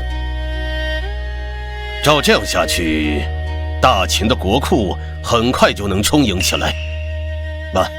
云鹤，等造反成功后，这国库都是你的了。我就说这萧何厉害吧，有他在，大秦花不了1分冤枉钱。听说萧何还办了资金库，把多余的钱粮存起来，以备不时之需。爹，这财政署的事情你都这么清楚？连萧何进资金库你都知道？云鹤，该你了。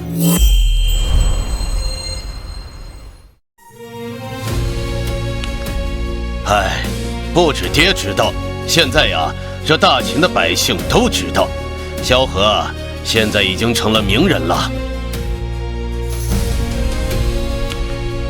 这始皇帝他挺聪明，萧何刚来咸阳，无亲无故，他这么做，就算有人不满，也不敢对萧何怎么样。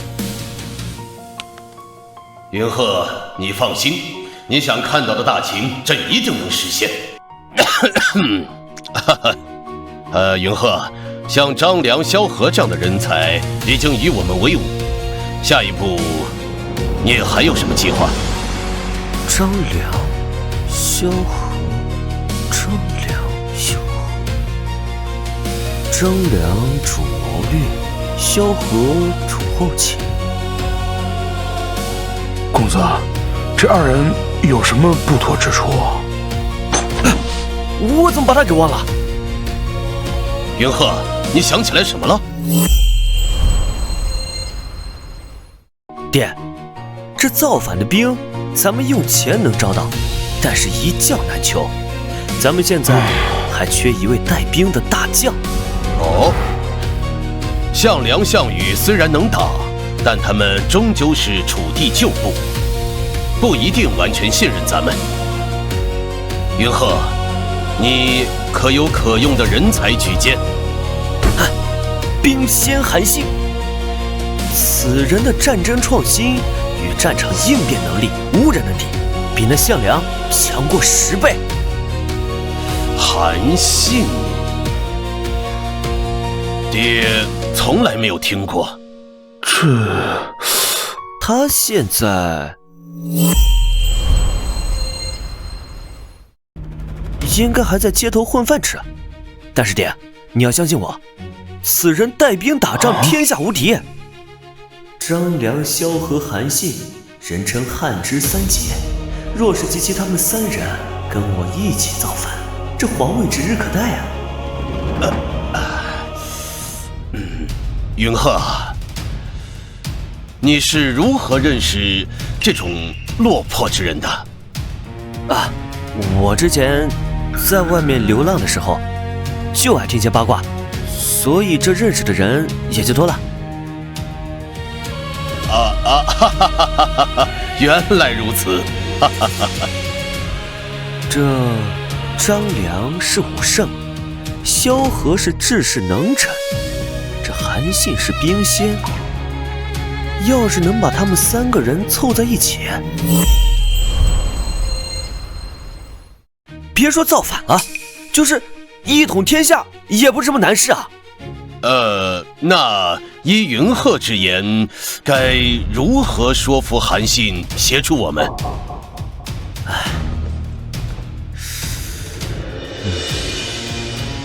功名至上，这韩信十分看重将相王位。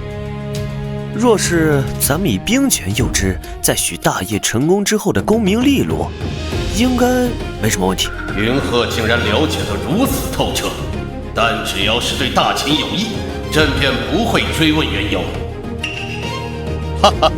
云鹤，看来这造反大计是越来越可行了啊！照云鹤说的去安排吧。是，家主。韩先生放心，我家家主和公子都是惜才之人，定不会亏待你。多谢蒙兄照拂。韩信只求一展所长，不负兄中所学。好。在下韩信，见过江老爷、江公子。这就是兵仙，衣着朴素，但脊背挺直，眼神锐利，确实透着一股武将英气。云鹤，听闻韩先生熟读兵法，又能活用。如今匈奴劫掠雁门郡，这连弩虽然管用，可奈何兵力不强。敢问韩先生，可有什么良策破局呀？匈奴骑行虽快，却也有致命缺陷。什么缺陷？匈奴不善攻城，且粮草全靠掠夺。只要守住关键隘口，再派轻骑去袭击他们粮道，定能击退。听云鹤说韩先生懂兵法，果然一语就点中匈奴的要害。韩先生以前带过兵？韩信从未带过正规军，只是在淮阴时常与老兵论兵，并且对边境布防有所了解。这是在下粗略画出的边境布防改良图，今日就献给江老爷。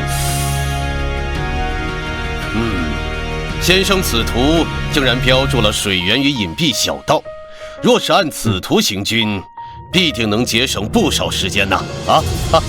爹，太好了，咱们现在有了张良、韩信、萧何相助，何愁大业不成？韩先生懂兵法，我可以给韩先生兵权，只是不知道先生敢不敢去边境试试。感谢江老爷信任，韩信愿去边疆证明自己的实力。爹，你怎么把大秦的兵权交给韩信了？哎呀，云鹤，关于大计，不止你在布局，爹呀也一直在筹谋。当然，以爹的能力，韩先生若是进入军中，只能任25白主，也就是只能统御1000人。确实不是什么大官，但是看爹这财大气粗的样子，估计又是用钱解决。那就先委屈韩先生。若是韩先生立功，我便尽全力保韩先生升军功爵位。韩信愿立此事，此生定随江公子、江先生，击退匈奴，保护大秦边疆。若为此事，甘受万箭穿心。好，明日我便安排人送先生去边境，我们在咸阳等着先生的好消息。云鹤啊云鹤，你为大秦带来的哪里是造反势力，分明是让江山永固的栋梁。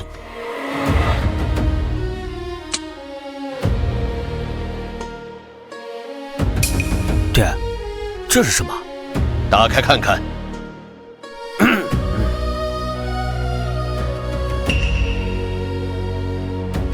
爹，这是真的吗？宫中抄出来，自然是真。没想到啊，这个韩信这么快就打了胜仗。真像公子所说的一样，他带着不足1000人，就击退了5000的匈奴骑兵，还夺回了被劫的3万大米，这也太神了！可知道这个韩信是怎么用兵的？听说用的是背水阵，把匈奴引进山谷，再派200人绕出其后，断其后路。匈奴骑兵没有了机动性，就跟火把子是一样的。没想到这韩信竟然这么快就立了功，军中已经将其提为校尉。有这些人帮助大秦，这大秦不可能只是昙花一现。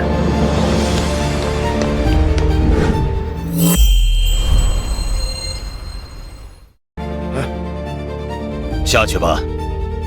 哎，爹，这人是谁？这咱家的探子。这情报组的人也太专业了吧？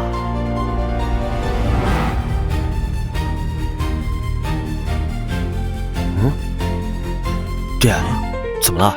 陈胜吴广揭竿起义，或许云鹤有应对的办法。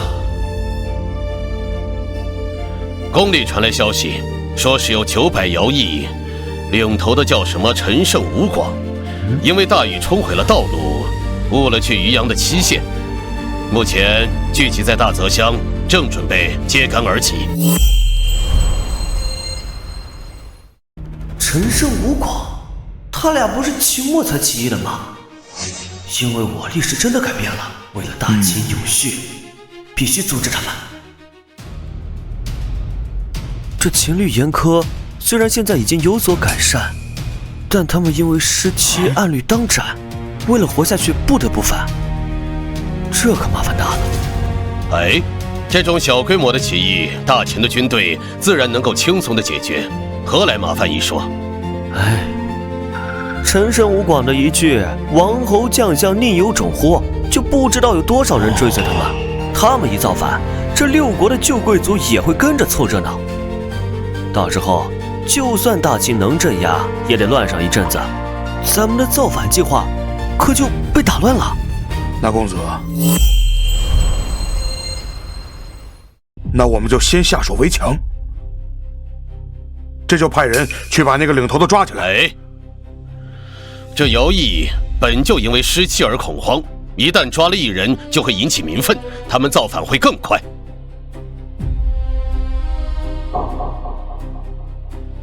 云鹤，你有什么办法？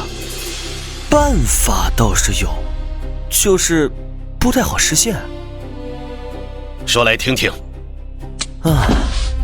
这陈胜吴广起义目的就是不想死。要是咱们能够让这始皇帝免了他们的死罪，再给他们些安抚，比方说给他们免几年的赋税，或者说再给些粮绉，他们达到目的不就不反了吗？只不过最难的是怎么让这始皇帝改律法。既安抚了徭役，又能顺势改苛政，还能让百姓知道这不是暴君，一举3得。云鹤这办法好。最近听闻这始皇帝愿意听劝，我马上就让宫中那个关系不错的学士给皇帝谏言一下，看能不能行啊。爹，你救过朝中那人的性命啊，他愿意为了你去冒死进谏？他早就是我们的人了，为了大计必须得试一试。这样，爹先去安排一下，有消息爹立即通知你。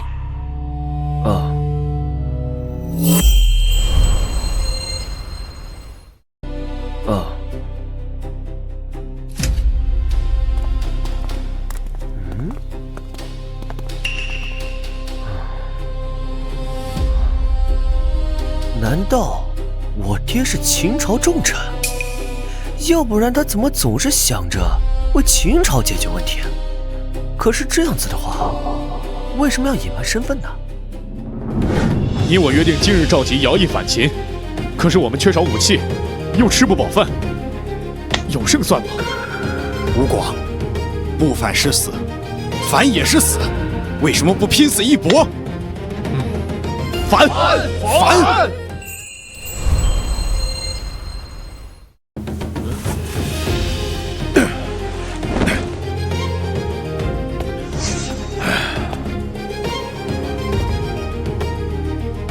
陈胜、吴广何在？陛下有旨。草民陈胜，草民吴广，奉天承运，皇帝诏曰：渔阳徭役因暴雨失期，非人力可抗，免其死罪，另免渔阳徭役3年赋税。次，2种百担，令其归家垦荒，钦此。免死？免3年赋税，3年徭役，还赏东西，这怎么可能？说，你是何人派来的？你有什么目的？说，你到底是什么人？2位英雄好汉，这圣旨上有始皇帝印章，不信2位自己看看。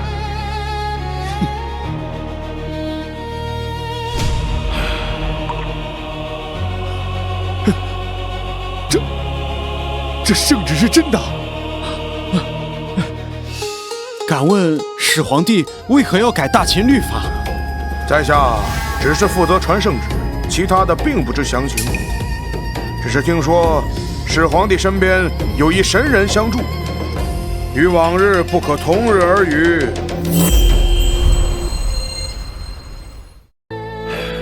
这马车上是2重百担，陛下说了，百姓不义，岂能因天灾治罪？2位若还是不相信，可随我去咸阳验证。草民陈胜，感恩陛下圣恩。之前听人说陛下是暴君，今日才知陛下是仁君。今后陈胜必定为大秦一心一意，感恩戴德，在所不辞。草民吴广也同陈胜一样。真是如陛下所说，自从云鹤公子回来，这大秦呐，是越来越好了。乡亲们，我们这些徭役本因暴雨误了期，以为必死无疑，没想到陛下下旨免了我们的死罪，还免了3年赋税，这不是人君是什么呀？以前那些说陛下是暴君的，根本不实。现在我们才知道，始皇帝是真正的仁君，懂得体恤百姓。以后谁再说始皇帝是暴君，我吴广第一个不答应！不答应！不答应！不答应！不答应！不答应！不答应！俺也听说了，整个楚地都免了半年徭役，陛下确实为百姓着想。现在17天灾都免罚了，比之前好多了。咱始皇帝真是千古难遇的仁君。对。云鹤，这事情都照你说的解决了，怎么你看着还有别的忧虑？爹，你说的那个朝廷重臣究竟是什么官职？居然能够让始皇帝修改律法，从韩信赴边境到平叛，从招安救贵到改徭役律，大秦的每一步都走得顺风顺水，甚至比原来强了太多。这一切都是从爹找到我开始的，我总觉得爹这商户藏着太多秘密啊。看来云鹤对之前的说法还有疑虑。不是好友的官职有多高，是始皇帝愿意改变。以前不过是没有人助他看清事情全貌，才蒙蔽了他的双眼，所以导致做出了错误的决策。真的吗？爹，你该不会就是那个朝中重臣吧？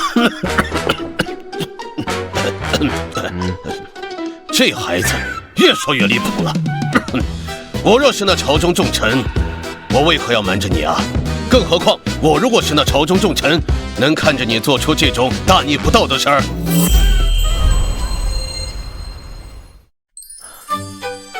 这道理是没错。哎，你不是一直希望大秦强盛？这如今战乱平息，百姓安稳，这不正是你想看到的吗？那倒也是。云鹤，再等等，陛爷一定给你一个太平盛世。禀陛下，临淄有旧贵带领近100人闹事，陈胜吴广听说后，立马派人前去守城，并大喊护人军打反贼。反贼现在已经被制服，现在临淄百姓都在说，始皇帝仁，百姓怨护，现在再无人有造反之心。好，赏陈胜吴广黄金1000两，2田100亩。是。爹，到底出什么事了？您快说啊！难道是咱们的计划被提前泄密了？这是抄录的蒙恬从北疆发来的急报，匈奴单于带着5000骑兵突袭基路塞，秦军的弩射程太近，每次都被匈奴骑兵冲破防线，已经死了120人，丢了3座烽燧。匈奴骑兵日行100里，冲锋时转瞬即至，秦弩射程短，常未及第2轮射击骑兵已至阵前，怎么会这么被动？这秦始皇就没想过改良弓弩？哎呀，公子有所不知，这秦弩用了10年，一直是这个规制，没人敢改，也怕改坏了耽误战事，主要是怕得罪军械署的那些老将人。爹，这份情报上连秦弩的射程、匈奴的冲锋速度都描写得这么详细，你那位朝中好友究竟是谁？这普通官员怎么能拿到蒙将军的前线战报？这个不过是一个好友跟这个北疆的斥候比较相熟，他就把一些这个消息，包括一些细节都记载在这里边了。爹给你这些东西看，只不过是希望对你以后的造反有一些帮助而已，没想到你竟然误会起爹来了。不是，爹，我不是这个意思，只是你这战报又快又详细，秦始皇都还没拿到呢，你就已经先看上了。家主，公子，现在也不是说这个的时候。北疆要是被匈奴突破，咱们的造反大计可就全乱了。没事，我有办法，不过这得麻烦爹的那个好友。你有什么办法？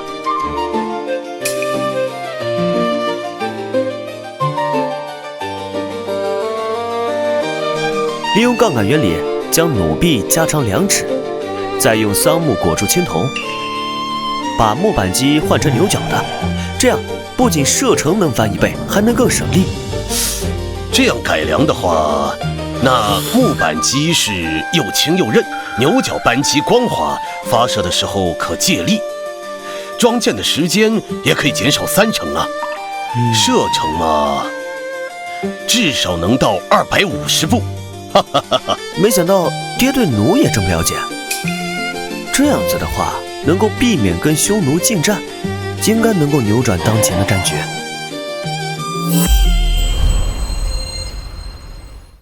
你爹我征战沙场的时候，还没你呢。公子，这弓弩改的也太厉害了，之前弩臂短，发力全靠手臂，加长之后，借弩臂的劲儿，这射程肯定是远了，北疆有救了呀！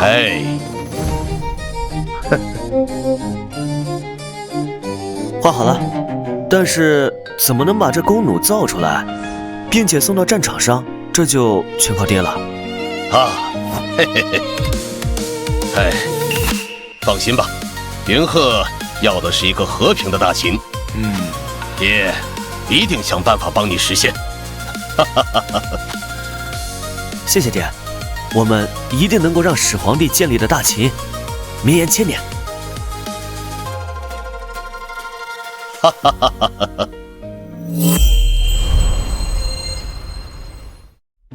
云鹤，这世间到底还有什么事是你不知不会的？陛下，莫大人到了。陛下，工匠莫丁参见陛下。免礼吧。莫丁啊，朕这里有一个改良弩的图纸，你拿去做，明日之内务必把第一把改良弩做出来。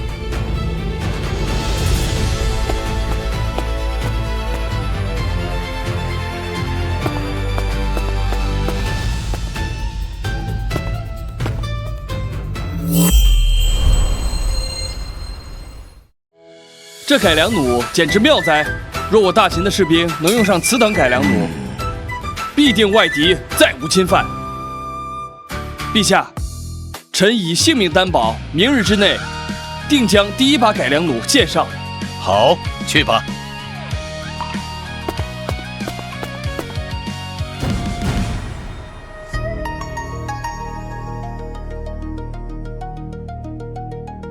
云鹤这改良弩的确更加趁手，哈哈哈。只是不知道射程是不是如他所说，能从100步到250步。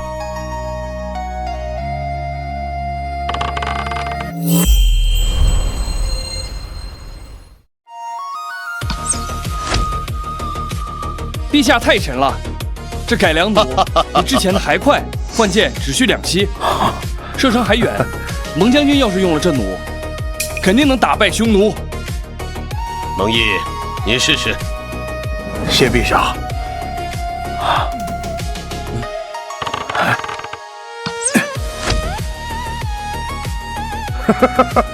回陛下，臣的射击确实是不如陛下您呐。不过这改良弩确实好用。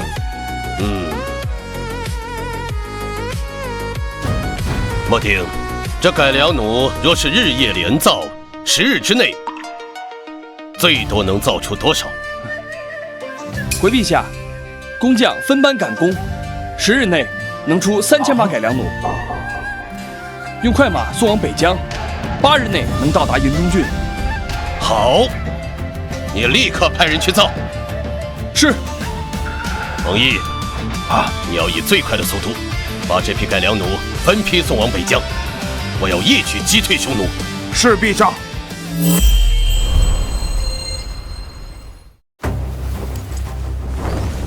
秦军弩短，冲上去杀他们！全军听令，举弩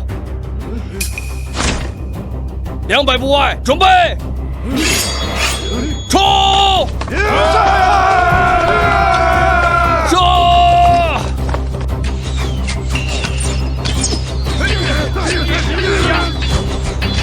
怎么回事？秦军的弩怎么能射这么远？撤退！校尉韩信率500精兵追，把这群匈奴都赶出去。韩信领命。回报伤亡。报，将军，仅3人受伤，无其他人伤亡。好，立刻传捷报，告诉陛下，改良弩立大功，把匈奴逼出200步外，云中郡安。是。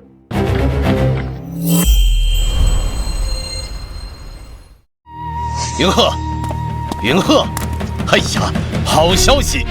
北疆捷报，蒙恬用你改的弩击败了匈奴，杀了300骑兵，还夺下了3座烽燧。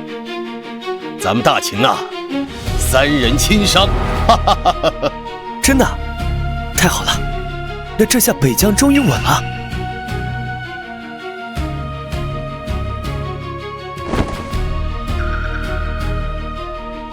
木头盘嵌块石头，上面还刻着方位。你这摆弄的是何物啊？爹，这个叫做罗盘。以后咱们不管是行军还是坐船，哪怕阴天没出太阳，都能准确找到方位。还有这宝贝，从前就，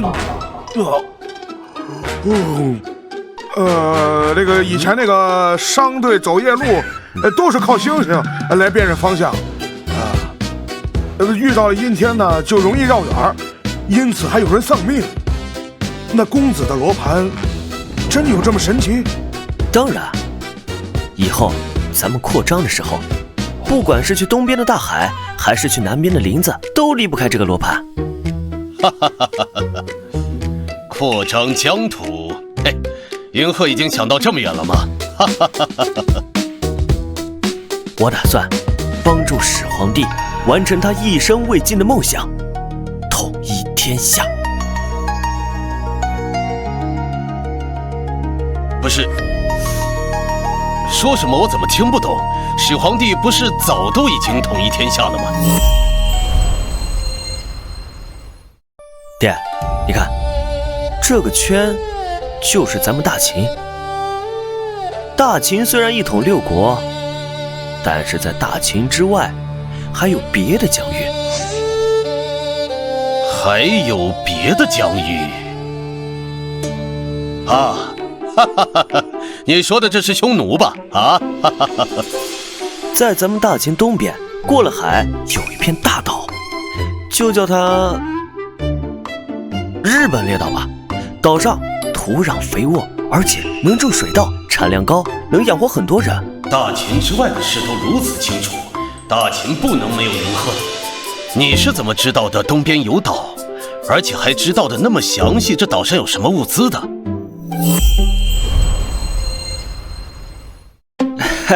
我之前听那些船老大说的，他们经常去远海，什么都见过。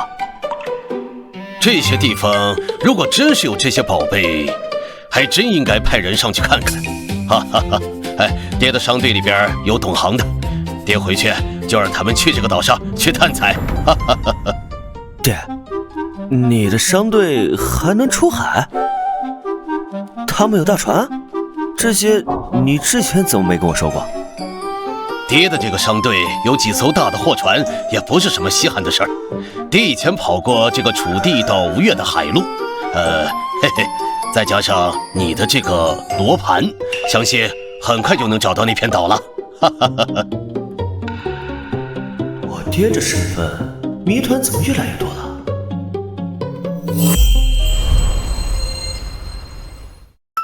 陛下，船队的事真的要去吗？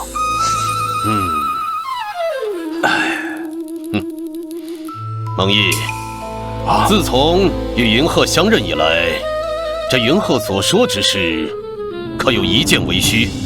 啊，回陛下，云鹤公子料事如神，从无虚言。那我再问你，云鹤所做之事，可有危害我大秦？云鹤公子所做，皆为大秦江山。蒙毅啊，立刻安排商队去东海。去找那个云鹤说的大岛，若找到此岛，再即刻派人去找水稻和其他物资。另外，一定要用上云鹤的罗盘定位，记录下沿途路线。好，是，臣这就去办。哎，对了，另外再让5个墨家工匠跟着，再加上改良弩防备劫匪。对外就说是商队采买奇珍，千万别露破绽。是，臣知道了。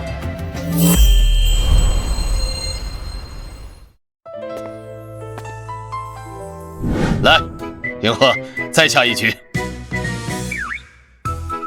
爹，这商务队都走了1个月了，一点消息都没有，会不会是出什么事了？你真是一点都不着急。哈哈哈哈哈！你不懂，远海航行啊，说不定那顺风或逆风，耽搁几天啊，很正常，着急也没用。啊，来，下棋。哎呦，你喝口水，慢慢说。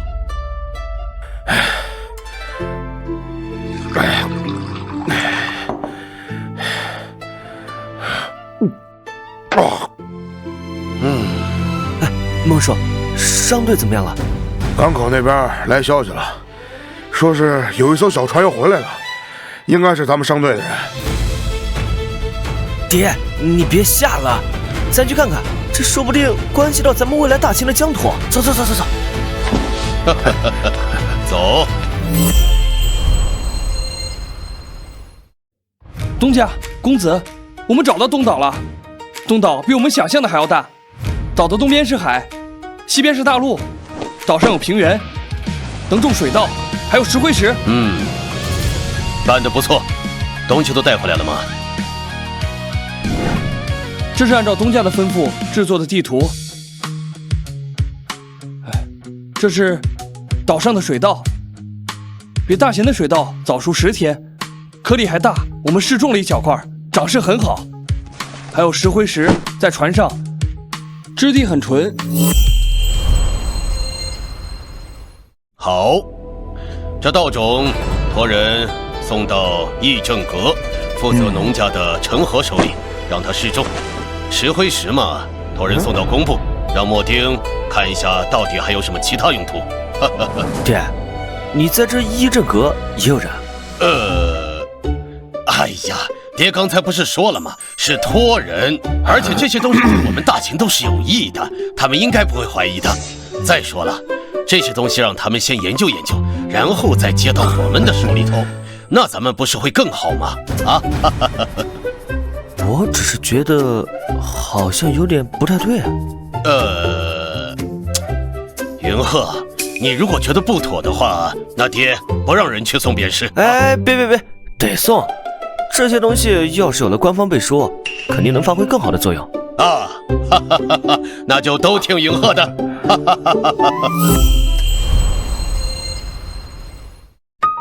陛下，东岛的稻种在渭水边试种成功了，预计亩产比之前的稻种高3成。好，尽快育种，明年开始将此稻种尽快推广到大秦各地。有了囤粮，咱大秦就不怕天灾了。是，臣定不辱使命。陛下，石灰石的作用极多，不仅可以用来做建筑材料，还可以来改善土壤，让农作物长得更好。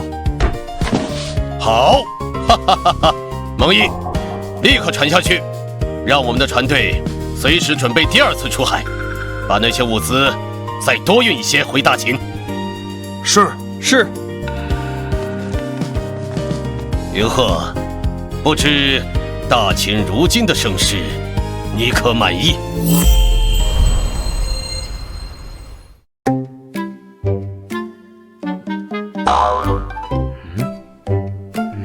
不是，公子，你这是怎么了？怎么神神秘秘的？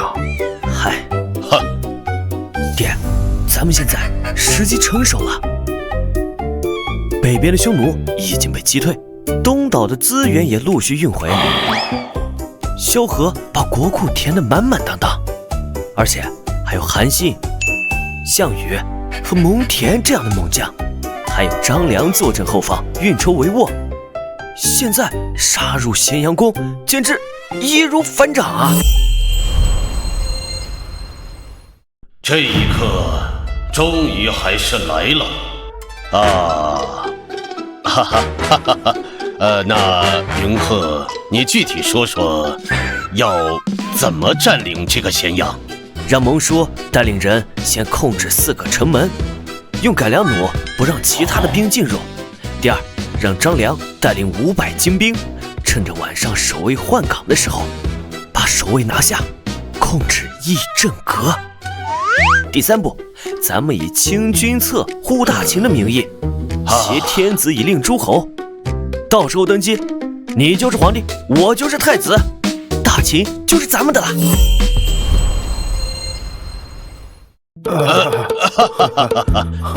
云鹤，时机的确是天时地利人和都占啊。可是这攻城的守将都是禁军，战斗力可不弱呀。家主放心，我与禁军统领呢，那是旧相识啊。到时候小尹厉害，他必倒戈。蒙叔，你还有这层关系呢？这样的话，再加上改良弩，肯定能拿下城门。对了，这登基前啊，得祭天，这可是大事儿。到时候啊，咱就在这个咸阳宫设坛。让这百官和老百姓都能见证，咱呀就名正言顺啊！这天，这会不会太张扬了点？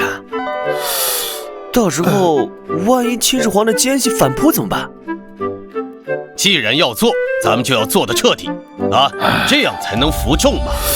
你放心，这件事儿爹来做，放心，绝对不会坏你大事啊！爹啊，我再问你最后一遍，你真的不是秦始皇的人吗？嘿，都到这个时候了，还怀疑你爹呢？啊！不问了，以后都不问了。不过爹，你没有什么别的其他孩子吧？我可不想上演什么兄弟相争的戏码。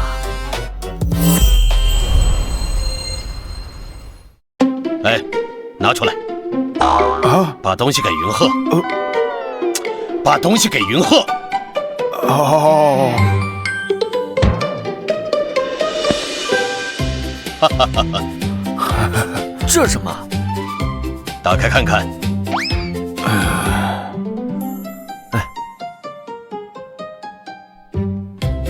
册立太子的诏书，还写了我的名字啊！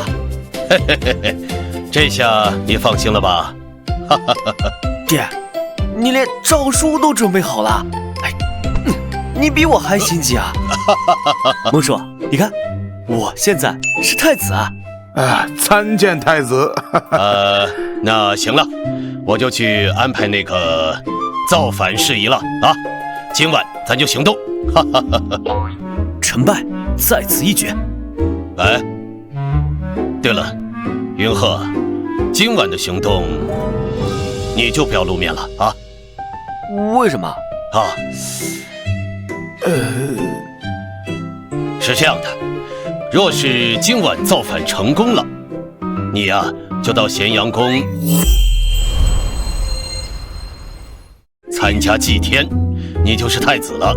但若是这事情败露的话，这造反就与你无关，你呀还可以全身而退。咱们家呀可不能没有根，你若是参加行动，朕还怎么瞒你？爹，你对我太好了，我之前还在怀疑你，我真不是我。我是你爹，不为你考虑，为谁考虑呢？啊，行了，要做的事情还多着呢，你切记啊，从现在开始就不要出府，好好的在家等爹啊。爹，你千万要小心，要是不行的话就跑，留得青山在，到时候咱们继续谋划。好了，放心吧，爹呀，从不打没把握的仗。走了。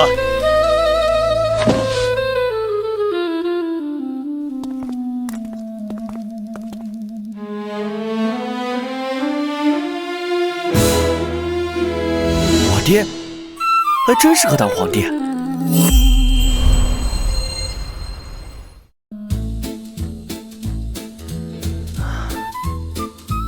这外面一点动静都没有，不知道爹他们顺不顺利。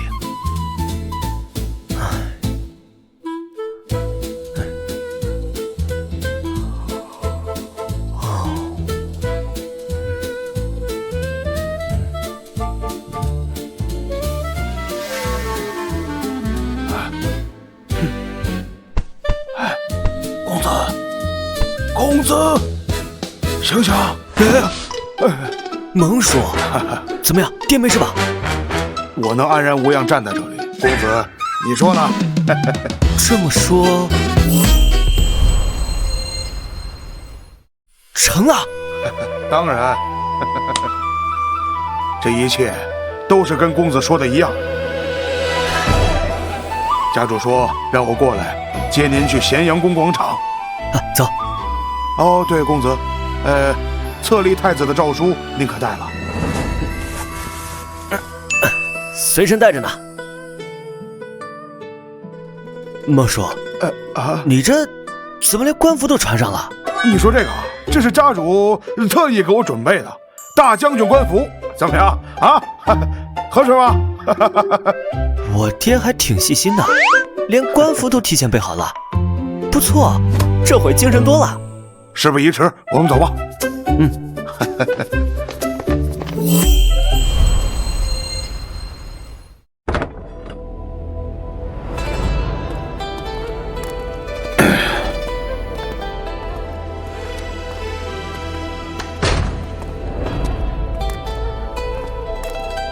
这我们才造反成功，这百官怎么这么配合？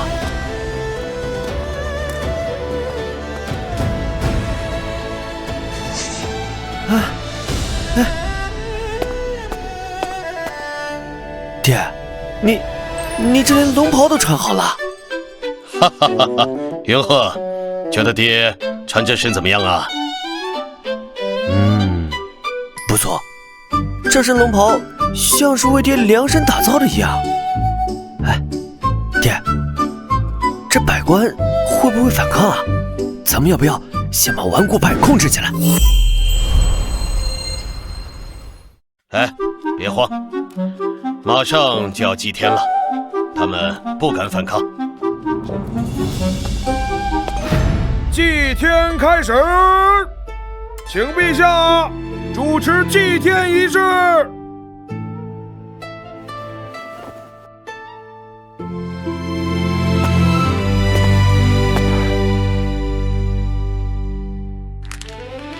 今大秦国泰民安，疆土日拓，为谢上天庇佑，特祭天告祖。大秦陛下，爹，你入戏也太快了吧！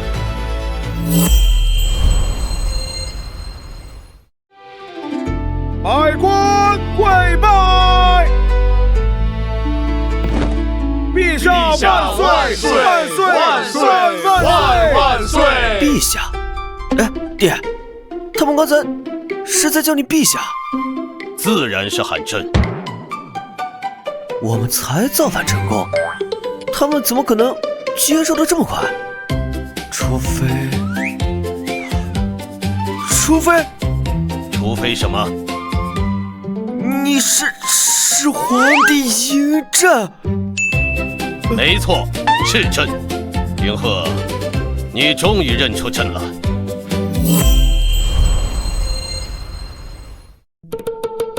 所以那些人都是在演戏，所谓说的造反也都是假的。我居然让始皇帝造自己的反，这可真是天大的笑话。对了，你是不是我爹？哈哈哈哈哈哈！云鹤，你的确是我的儿子。哈哈哈哈哈哈！哎，我造你的反，你不会要杀了我这个逆贼吧？你帮朕解决了赵高、徐福，还有这匈奴这么多隐患，而且还帮我大秦开拓了疆土，带来了粮食。我想要赏赐你还来不及呢，何罪之有啊？啊？是不杀我，还这么配合我，那你是想做什么？朕想要看看你所想要的大秦盛世到底是何样子。那我们接下来要做什么？诏书你带了吗？这不假的吗？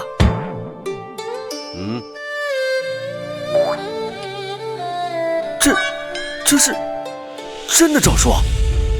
千真万确。那我真的让我当太子啊？哈哈哈哈！君无戏言。此子之心，维系大秦；此子之才，可安天下。朕观其品性，仁而不柔，刚而不躁，既可体恤百姓疾苦，又有开拓寰宇之志，实乃储君最佳人选。今，朕册立江云鹤为我大秦皇太子，赐太子印，总领朝政。蒙毅，呈上太子印。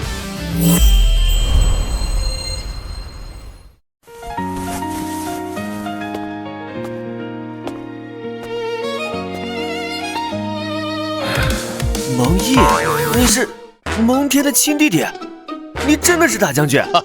你还和我爹联合起来骗我？太子殿下，请接印。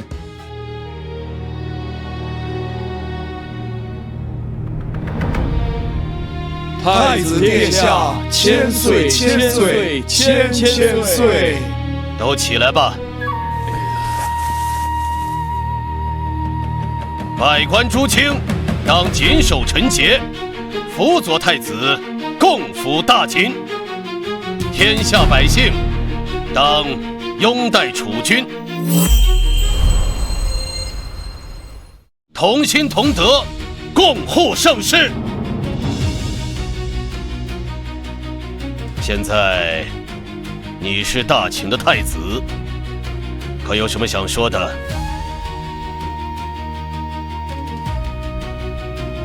各位大臣，大秦能有今天，离不开始皇帝的雄才伟略，也离不开各位的努力。今后我会辅佐始皇，让大秦的律法传遍四方，让大秦的粮食养活万民，让大秦的旗帜插满全世界。殿下万岁！太子千岁！大秦万代！爹，不，陛下，今后我会好好帮你，让大秦成为千秋万代的盛世。好，朕信你。